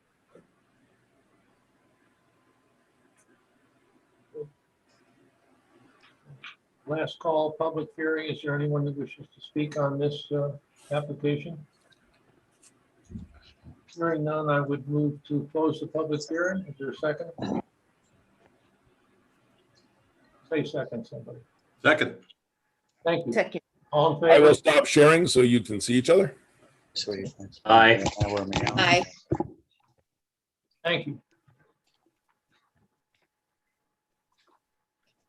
Anybody have any other questions? Otherwise, we will move to the resolution. Could I get a volunteer from the planning board to read this one? Those resolutions seem to have gotten longer, Steve. Yeah. Longer, but we're gonna deal with that. We're gonna deal with that. I'll just say, it was because of me, I added a few other items that are specifically in your zoning code associated with site plan resolutions. So those are some of the elements that I added, which is why it's a little bit longer. Dan could probably opine whether you have to read each and every one of those general conditions, which are directly taken from your zoning code or not. We've gotten used to our old one, which has worked very effectively and caused no problems over the last 20 or 30 years I've been on the board, but so we can talk about it. Anyway. Right, we can always trim back if you prefer. Yeah. Okay. I'll read it if you'd like. Oh, thank you, Alan. Sure. The novel. Village of Dobbs Ferry Planning Board Resolution granting site plan approval, property 3 Crescent Avenue, section block and lot 3120-112-6 and OF5 zone. Resolution of planning board approval. Background, whereas Richard and Christina Lemondola and the owners are seeking site plan approval to replace an existing patio, build a masonry retaining wall, install a hot tub and stormwater management system, regrade the south side yard and level the property and install landscaping. The property is located at 3 Crescent Avenue, section block and lot 3.100.97.51. It's also the project site and is located in the OF5 one-family residential zoning district. Whereas the planning board confirms that the project is categorized as a type 2 action under the New York State Dec 617.5C, as it is the construction, expansion, or placement of minor accessory or pertinent residential structures, including garages, carports, patios, decks, and swimming pools. Whereas the applicant has made a preliminary presentation to the planning board on May 6, 2021, and therefore the planning board conducted a duly noticed public hearing on June 3, 2021. Whereas the planning board has carefully examined the application and the applicant's materials as follows: 1, existing conditions and demolition plan, site plan, zoning table, details, notes, erosion and sediment control and drainage plans, landscape plans and details, detail sheets by Gotham Design, last revised May 17, 2021. 2, topographic survey, draft copy by Summit Land Surveying PC dated April 23, 2021. 3, planning board application dated May 18, 2021. 4, coastal assessment form dated May 18, 2021. Whereas the planning board has also reviewed and examined letters, reports, and memorandum from the board's consulting engineer and planner. Whereas the planning board closed the public hearing on June 3, 2021. And at the same meeting, the board deliberated in public on the applicant's request for approval. Whereas the board is familiar with the property and all aspects of the application and has determined that the proposal is consistent with the standards as set forth in the Village of Dobbs Ferry Zoning Code, Chapter Section 300-52. Planning board determination. Now, for it to be resolved, the planning board determines that based upon the findings and reasoning set forth below, the application for site plan amendment is granted subject to the conditions set forth below. 1, findings. 1, the planning board is familiar with the subject property in the general vicinity and has reviewed the application in accordance with Chapter 300 zoning of the Village Code. 2, the planning board has conducted an extensive review of the applicant's proposal and finds that the applicant has satisfactorily addressed the criteria for granting Section 300-52D of the Village Code, including consistency with the village's local waterfront revitalization plan. 3, the board considered, amongst other things, traffic access, circulation, parking, landscape and screening, lighting, natural features, and whether these elements will exceed the capabilities of the existing municipal roads or utility services. Section 2, approved plan, except for the otherwise provided herein, all work shall be performed in strict compliance with the plan submitted to the planning board and approved by the planning board as follows: existing conditions and demolition plan EC-1, site plan zoning table details, et cetera, et cetera. Section 3, general conditions. The following conditions must be met for the planning board chair, before the planning board chair may sign the approved site plan, final site plan. A, the following language shall be added to the plan, approved subject to all requirements and conditions of a June 3rd, 2021 resolution of the Planning Board of the Village of Dobbs Ferry, New York. Any change, erasure, modification, or revision of this plan absent reapproval from the Planning Board shall void this approval. B, the Planning Board's approval is conditioned upon applicant receiving all approvals required from other governmental approving agencies without material deviation from the approved plans, and evidence of such must be submitted to the village building department. C, the applicant must address to the full satisfaction of the village engineer all outstanding stormwater engineering issues raised in the hearings and documents submitted to the board. D, the applicant shall pay all outstanding consultant review and legal fees in connection with the planning board review of this application. Section 2, force and effect. Subsection A, no portion of the approval by the planning board shall take effect until 1, all conditions are met. 2, the final site plan is signed by the chair of the planning board. And 3, the final site plan signed by the planning board has been filed with the land use officer. B, within 180 days after receiving the approval of a site plan with or without modifications, the applicant shall submit 3 copies of the site plan to the Board of Trustees and or the planning board for stamping and signing. The time frame may be extended for a maximum of 2 90-day periods. Landscaping, in accordance with section 300-44, required landscape improvements shall be installed prior to issuance of a certificate of occupancy for all structures.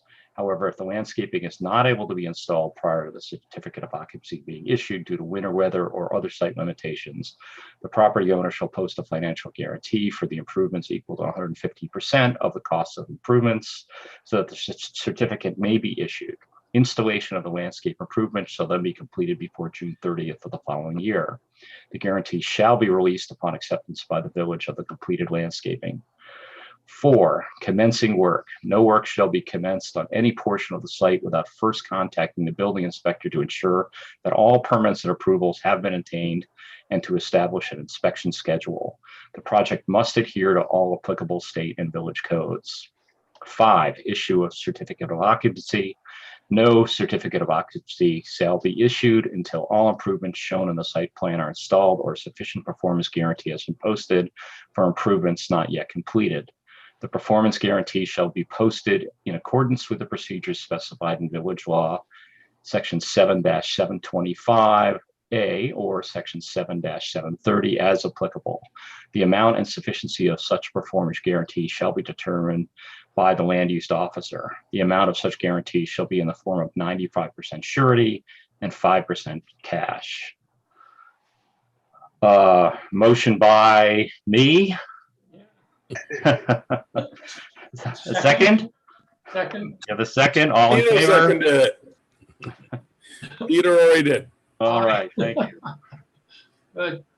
All right, thank you very much. Thank you, guys. Good luck with the project. Thank you. Good luck. Pleasure. Thank you, Al. Outstanding read, Al.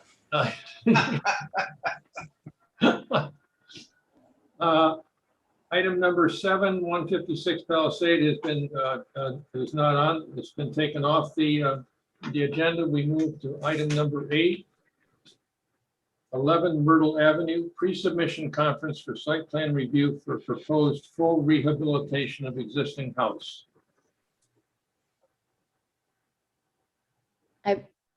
Hello, Greg Hey, Greg. Sharp. Hi, how are you? Let's get my video. There I am. There you are. Hello. How's everyone doing? Hey, Greg. My name is Greg. Hey, how are you? My name is Greg Sharp. I represent Nathan and Meg Munitz, who want to do a renovation of their existing home. I will now go to the screen share so I can present the project. Share. Yep. Okay. Oh, okay.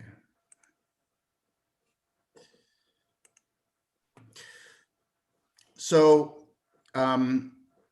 this project is an existing split level house that is on a flag lot on Myrtle Avenue, which is kind of an offshoot of Myrtle Avenue.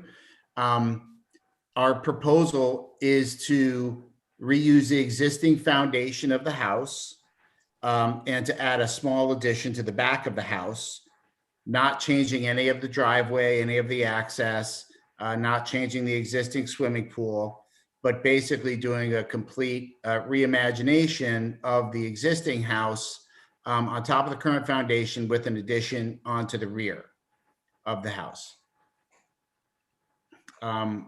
We have submitted stormwater plans by Hudson Engineering. And the proposed site plan calls for, as I said, reusing the existing driveway, and we want to add a small patio into the front and connect a patio from the new addition at the back of the house to the existing swimming pool. The existing house, as I showed, is a split ranch house that was built in the 1960s and is in need of some upgrades, both architecturally and mechanically and insulation wise, and various just sort of architectural as well as physical improvements.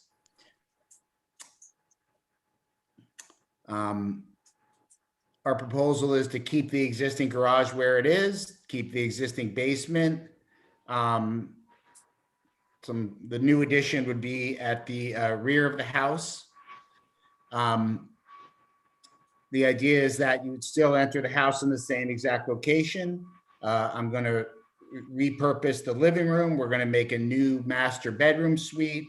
They have 3 boys, so we're going to make a in the upper above the space above the garage. We're going to just make some nice bedrooms for the boys in there.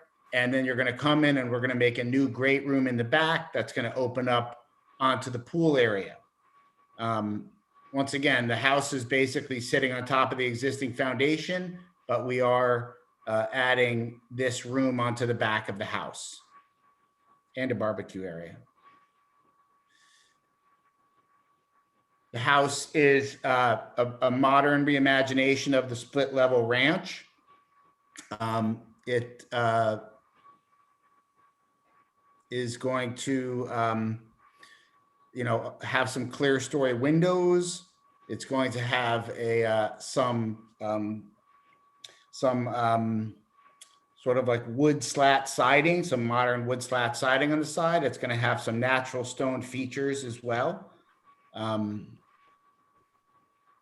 And this may be a little bit more explanatory than the elevations, but the house would have some nice limestone siding that would cover the garage area. So kind of a reinterpretation of the existing material as a brick in that location. We would most likely just reface that with some limestone and then provide clear story windows kind of in the same position that they are now with the apron type of roof. The wood slat siding and some steel detailing would sit on top of the existing foundation, but create quite a different effect than the current house. And the new addition in the back, which is represented by this piece, would have a wood beamed roof structure that would open up to create a great room off of the pool area. And this section over here that has this steel frame would be the master bedroom area. So it's a modern reinterpretation of a ranch house. As I said, it does sit on top of the current foundation, except for the section in the rear. And we're not changing the driveway. We're not changing where the garage is. And we're adding some, so in the village planner's comments were that I needed to add a landscaping plan. So we are maintaining all the existing landscaping around the perimeter of the property, but we are adding some new landscaping and some new dark sky compliant lighting around some of the new elements of the project. So, and we've recently submitted this. So that's basically the project. reimagination of a classic ranch house from the 1960s. So any comments or Well, that's very, discussion? that's very exciting. Yeah, it's nice. I have one question. Do you have a spec for the wood siding and the roof? Yes, the spec on the wood siding would be a cedar that would be treated to be to obviously be preserved, but so it will naturally go gray. I've used a combination of materials for this detailing before. Eventually, it all goes gray, no matter what type of wood it is. It's just some wood will go a darker gray, or some wood will go lighter gray, but the gray wood does age very nicely with the black finishes. And so it does sort of like age well with the property. The beams in the back will most likely be either a southern yellow pine for this ceiling effect, or a Doug fir, naturally hewn beams. So, and then, steel and aluminum flashing. The idea would be to, use natural looking elements, natural stone, natural looking limestone on the facade, wood finishes, have some wood trim around the existing windows or new windows actually to soften the tone. So the idea is to not make it completely all a steel box, which I've done before, but to actually soften it with some wood coming around. And the clear story, I think, is a very successful sort of way to sort of like still have a garage, still sort of have this split level ranch, but just a complete reimagination of what that type can be, what that typology could be. I think it's a great design, Greg. Thank you. Greg, number 2, the rear perspective, that's a piece of limestone with the fireplace on the other side and a chimney? Yes. Yes. Like a limestone panel that will look a little bit like cement. Okay. So like a natural limestone. Yeah, this is nice. I have a question. You can't see it from the street, but that's too bad. Yeah. Well, you have to drive up to their, you have to drive up to their little cul-de-sac, but yes, it's in a very private location. Hi, Greg. I'm just curious about the energy efficientness, or what happens at the connection where the ground and the glass meet when it's snow or winter type weather. Yeah. Well, there are overhangs that will protect that. So the idea is that the snow should not get, to that area, but obviously sometimes the snow does drift, but it slopes away gently. So there's a bit of a positive sort of pitch away from the house, but you are correct. There is no 100% solution to sort of not have some snow in these areas, but it's really just at the back, the rear windows. But the idea is that these windows will, the idea is that the windows really open up and they're grand. And so the idea is like, we're trying to make a real inside outside connection between the great room and the pool area, which is currently not, connected. Currently, it's like a sort of like the connection between the pool and the house are at different levels.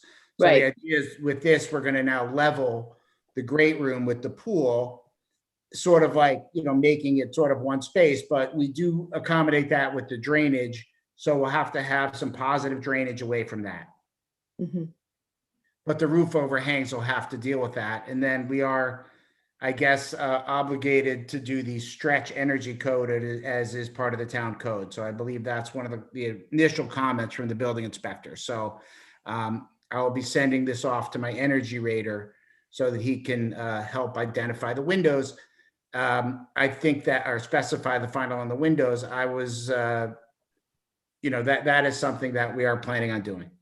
Okay, thank you.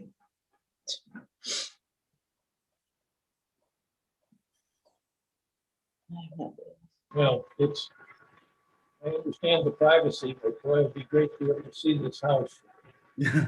They'll invite you over for a pool party. They're very social people. They're very fun people. So, and they have 3 young boys. So I think that they will invite you over. Put it in the resolution. So I don't know. Put it in the resolution, no problem. So just to clarify the scope that is really at our purview, I mean, you're taking down this one little room that sticks off the back, and you're adding that great room on that same, which includes that same footprint plus. That's right. So this is the existing house we're reusing. This is an existing room in the back, and there's a patio here. So in fact, we're just coming here and here and here. We're kind of going over the existing patio area and this little piece here, and we're just rebuilding it right there. So that's the new part of the house. It's just the back section. That's over basically existing coverage. And you're extending the patio now to be more integrated with the pool? That's correct. So the idea is that this patio just will come off and connect to the existing pool. So this kind of shows, this plan kind of shows both. It shows the existing residence and the proposed residence. So it's all of this is existing.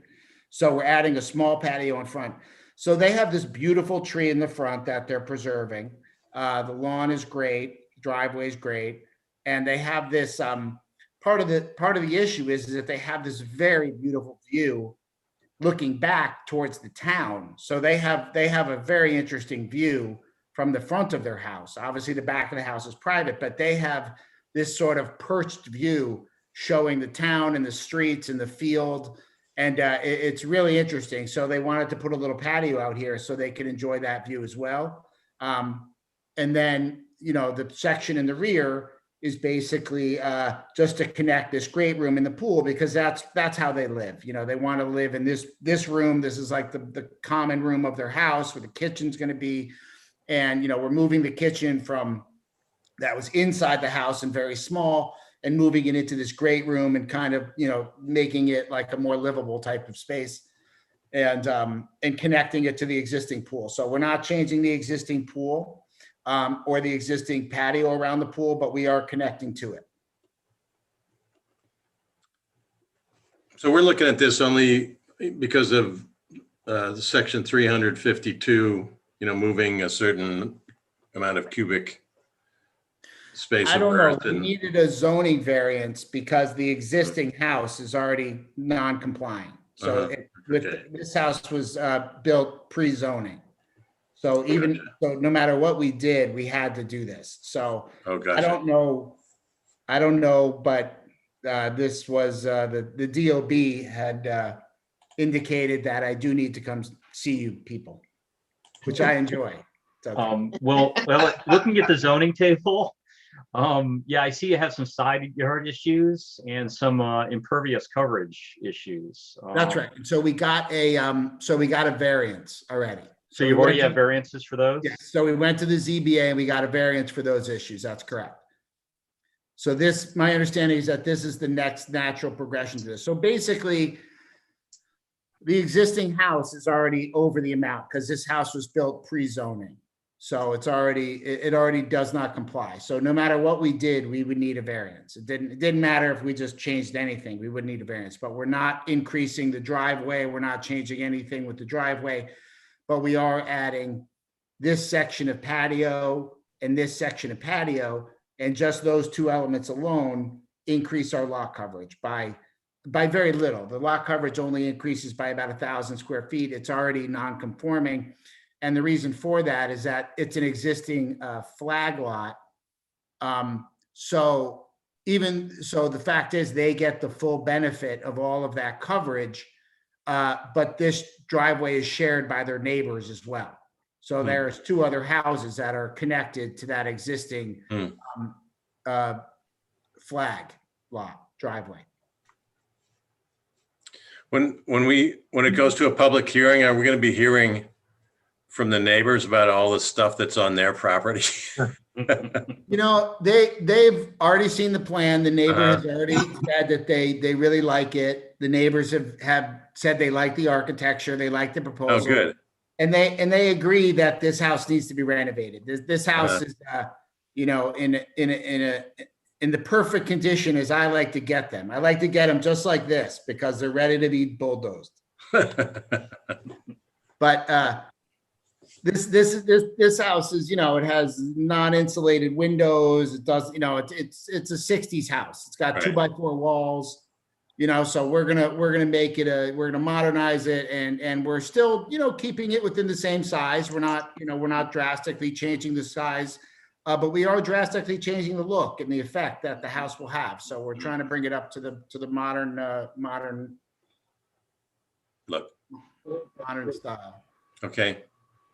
One of the passive house issues that I see regularly is the amount of glazing.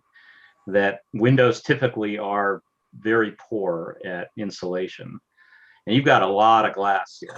I will be interested to see how that turns out.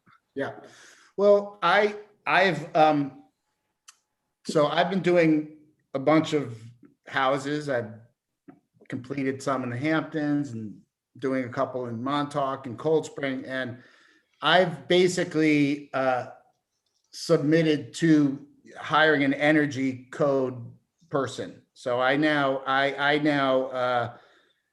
have a separate subcontractor as I no longer take it on myself because it's become too complicated, and they will deal with that basically through doing computer modeling of the energy analysis, and they will then have to tell me what I need to do, what my windows need to be rated, and what the connections have to be, and that's what we hope to do. And they're able to do that by averaging out the house. So we have to obviously make sure that it works. They have to write a report that's approvable and submitted to the town. So yes, I've sort of changed the way that I've operated. I now have a professional company that deals with the energy ratings on these things.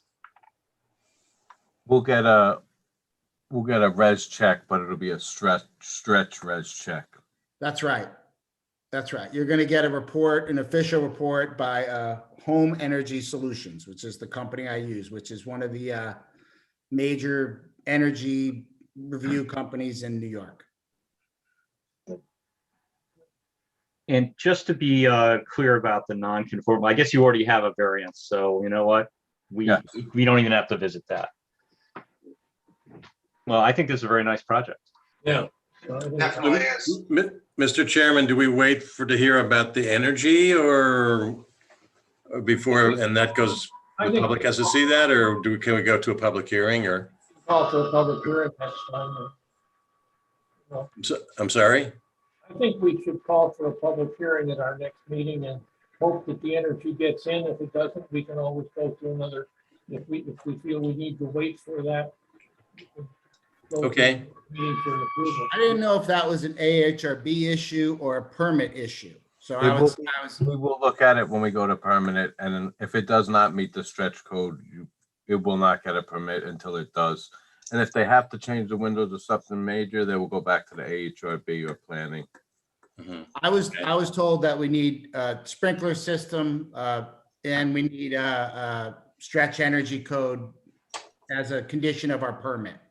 Correct. So I was under the impression that that would be handled at that time. So we could also just put a line in our resolution that says you have to conform to the village code in that area if we're concerned. Yeah, no, I think we should move forward. Okay. Shall we call for a public hearing next? Yeah, Well, you guys have a public hearing next month? I move we have a public hearing at our next meeting on this. Second. All in favor? Aye. Great. Thank you. Thanks, guys. Very good, Greg. It's Thank great. you. I'm sorry I'm not going to be able to see it, but it's great. No, you're going to see it. It's okay. You'll see it. I'm okay if I drive up the driveway and walk. Absolutely. Absolutely. Thank you. I'm a little leery of doing that. Okay, perfect. Bye. Thank you. You have to stop sharing your screen though. Oh, I'm sorry. Okay. There you go. Thanks. There's a better look. Look at that. Thank you, Greg. Thanks.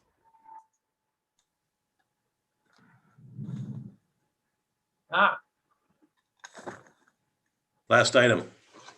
Wow. All right, now we got two more. Oh, No, one more. Item number 8, well, you would know this. Item number 7 on the agenda was 156 Palisade, but that's been taken off. Item number 8, 11 Myrtle Avenue, pre-submission conference for site plan review for proposed full rehabilitation of existing house. We just did that. Yeah, we're gonna do 16 Tiernan's Lane. Yep. I'm sorry, say that again. 16 Tiernan's Lane. What happened to Myrtle Avenue? We just talked about it. That was, Oh, right. I'm sorry. You're right. All right. 16 Tiernan Avenue. I was on the wrong page. All right. Good evening, everybody. Can you hear us? Yes. Evening. Hi, I'm Nina Lesser. This is Stephen Chang, and we are presenting 16 Tiernan's Lane. We're the owners, and we're also architects.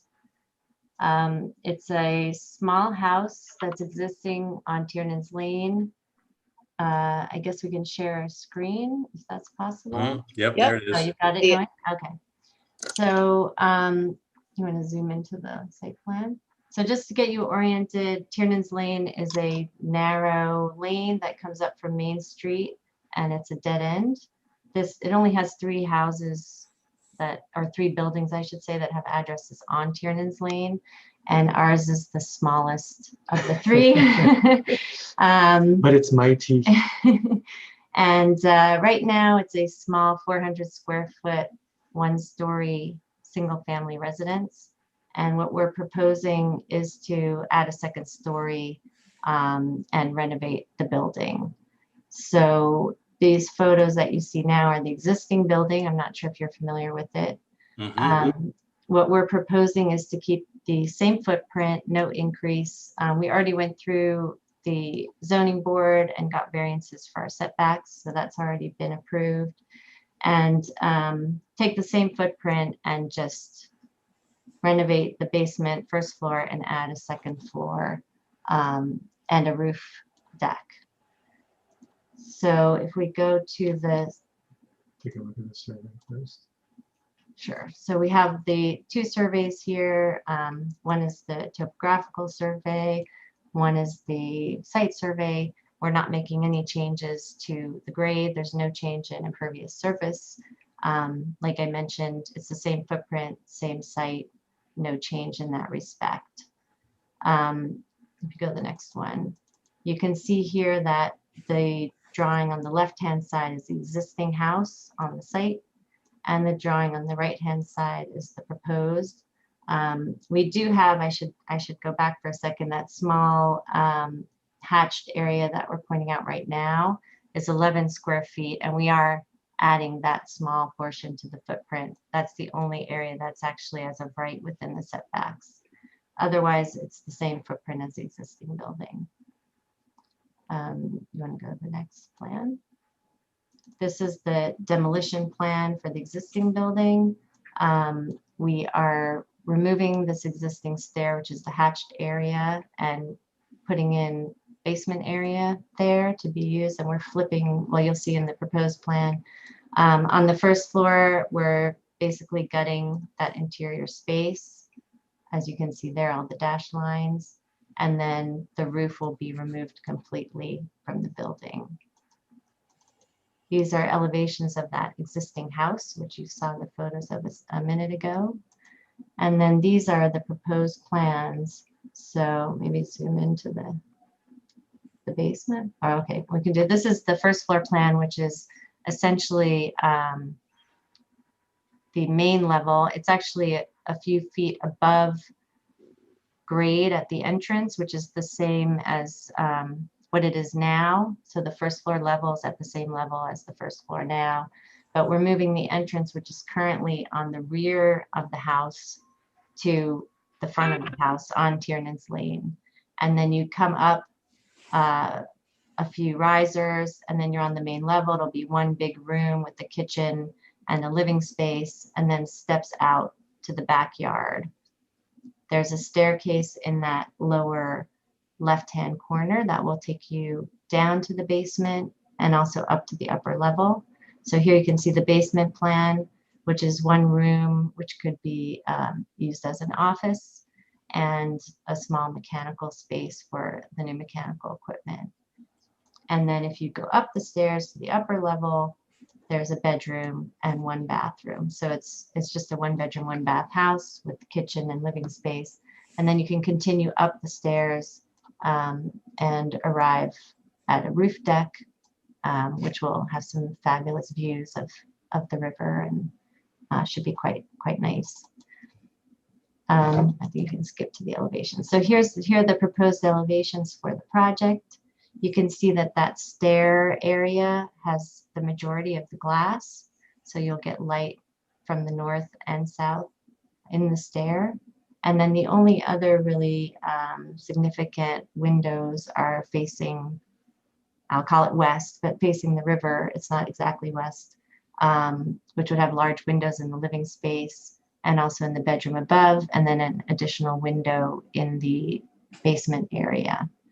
And then that lower left-hand elevation is the rear yard elevation. So you can see that the large windows are in that stair zone. So we have the kitchen behind that wall on the left-hand side. And then the north elevation is the one that is closest to the neighbor, and that one will not have any openings. I don't know if we have to go to the next one. That's good. Oh, we did include the landscape plan, which is shown here. We're proposing just to have a small paved patio in the backyard, and then the rest would be lawn, which is the same thing that it has now. So there's no significant change. The current house also has a small patio in the back and is lawn. So that's the project. Do you have any comments or questions? I believe the Aqueduct Garage is at the end of Tiernan's Lane, so.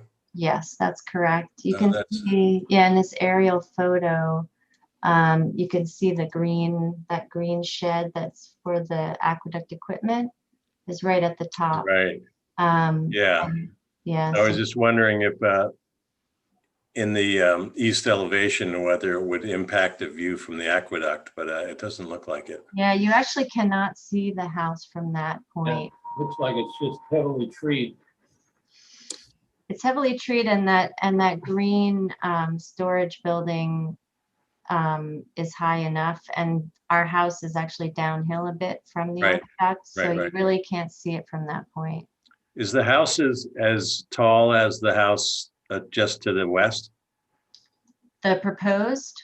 Yeah, this building here. Yeah, that building.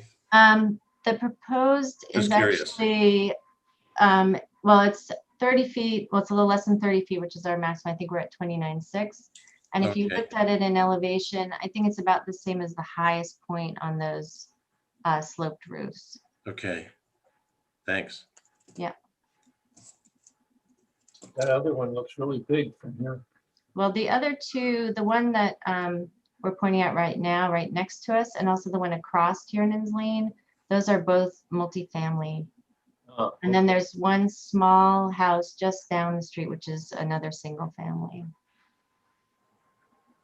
I'm sort of curious, when you were looking at this 400 square foot house, whether you could see you could see something larger. Well, I mean, what we really liked about it was the view, obviously. Yeah. You stand at the top of Tiernan's Lane, it's just beautiful. So Tiernan's Lane is a great little street in Dobbs Ferry. yeah, and I think we knew that we wouldn't obviously be able to make a very large house, but we did see the potential in the small house. Thank you. What do you do with cars up there? There's one existing parking spot in the front of the house, a small narrow spot, which we would just maintain as is, no change. Yeah. Okay, I see that. Well, that little place could really stand improvement. We agree. So could the one next to it, across the street from it. Well, one at a time. Yeah. One at a time. Are you guys living in there now, or? No, we actually live in Hastings right now. Oh, Yeah. Yeah. because your neighbors have ducks, you'll hear the ducks. That's fine with Hear the us. There are a ducks lot of quacking. chickens. There are a lot of chickens near us now, so we're used to it. Yeah, I saw you had a Ballard, I guess what, Ballard Avenue address. Sorry, what was that? Yeah, we live on Ballard. Oh, yeah. Yeah. That's right. So it's pretty close to it, and we're always, on the lookout for interesting projects. I think you've got one. Yeah, we'll see. Hopefully not too interesting. Well, we should move this along, and I would call for a public hearing in our next meeting. Mm-hmm. Is there a second? Second. All in favor? Aye. Aye. Thank you. Great. Can I Okay. ask you a question, just in terms of the AHRB board? Does that happen after the public hearing for this one, or does it concurrent to this? HRB? We can send them, if you're going back there for a public hearing, we can get you on the AHRB the second Monday in July. Oh, perfect. Okay, thank you very much. Yeah, we've already submitted Just that. make back. sure you submit the whole AHRB pack. Yeah, they have everything already, so right. we're just waiting to get through the process. Good. Okay. Well, that's good. We'll see you next month. All right, Great. thank you very much, everyone. Have a good Thank night. you. Thank you, you too. You're very welcome. Bye. Bye. All right, thank you. Thank you, everyone here tonight, members of the board and others, and I move we adjourn. Second. All in favor? Aye. Aye. Anybody opposed? No. Have a good vacation, Alan. Thank you. Okay. Bye. Bye-bye, Aye. everyone. Bye. Good night, everyone.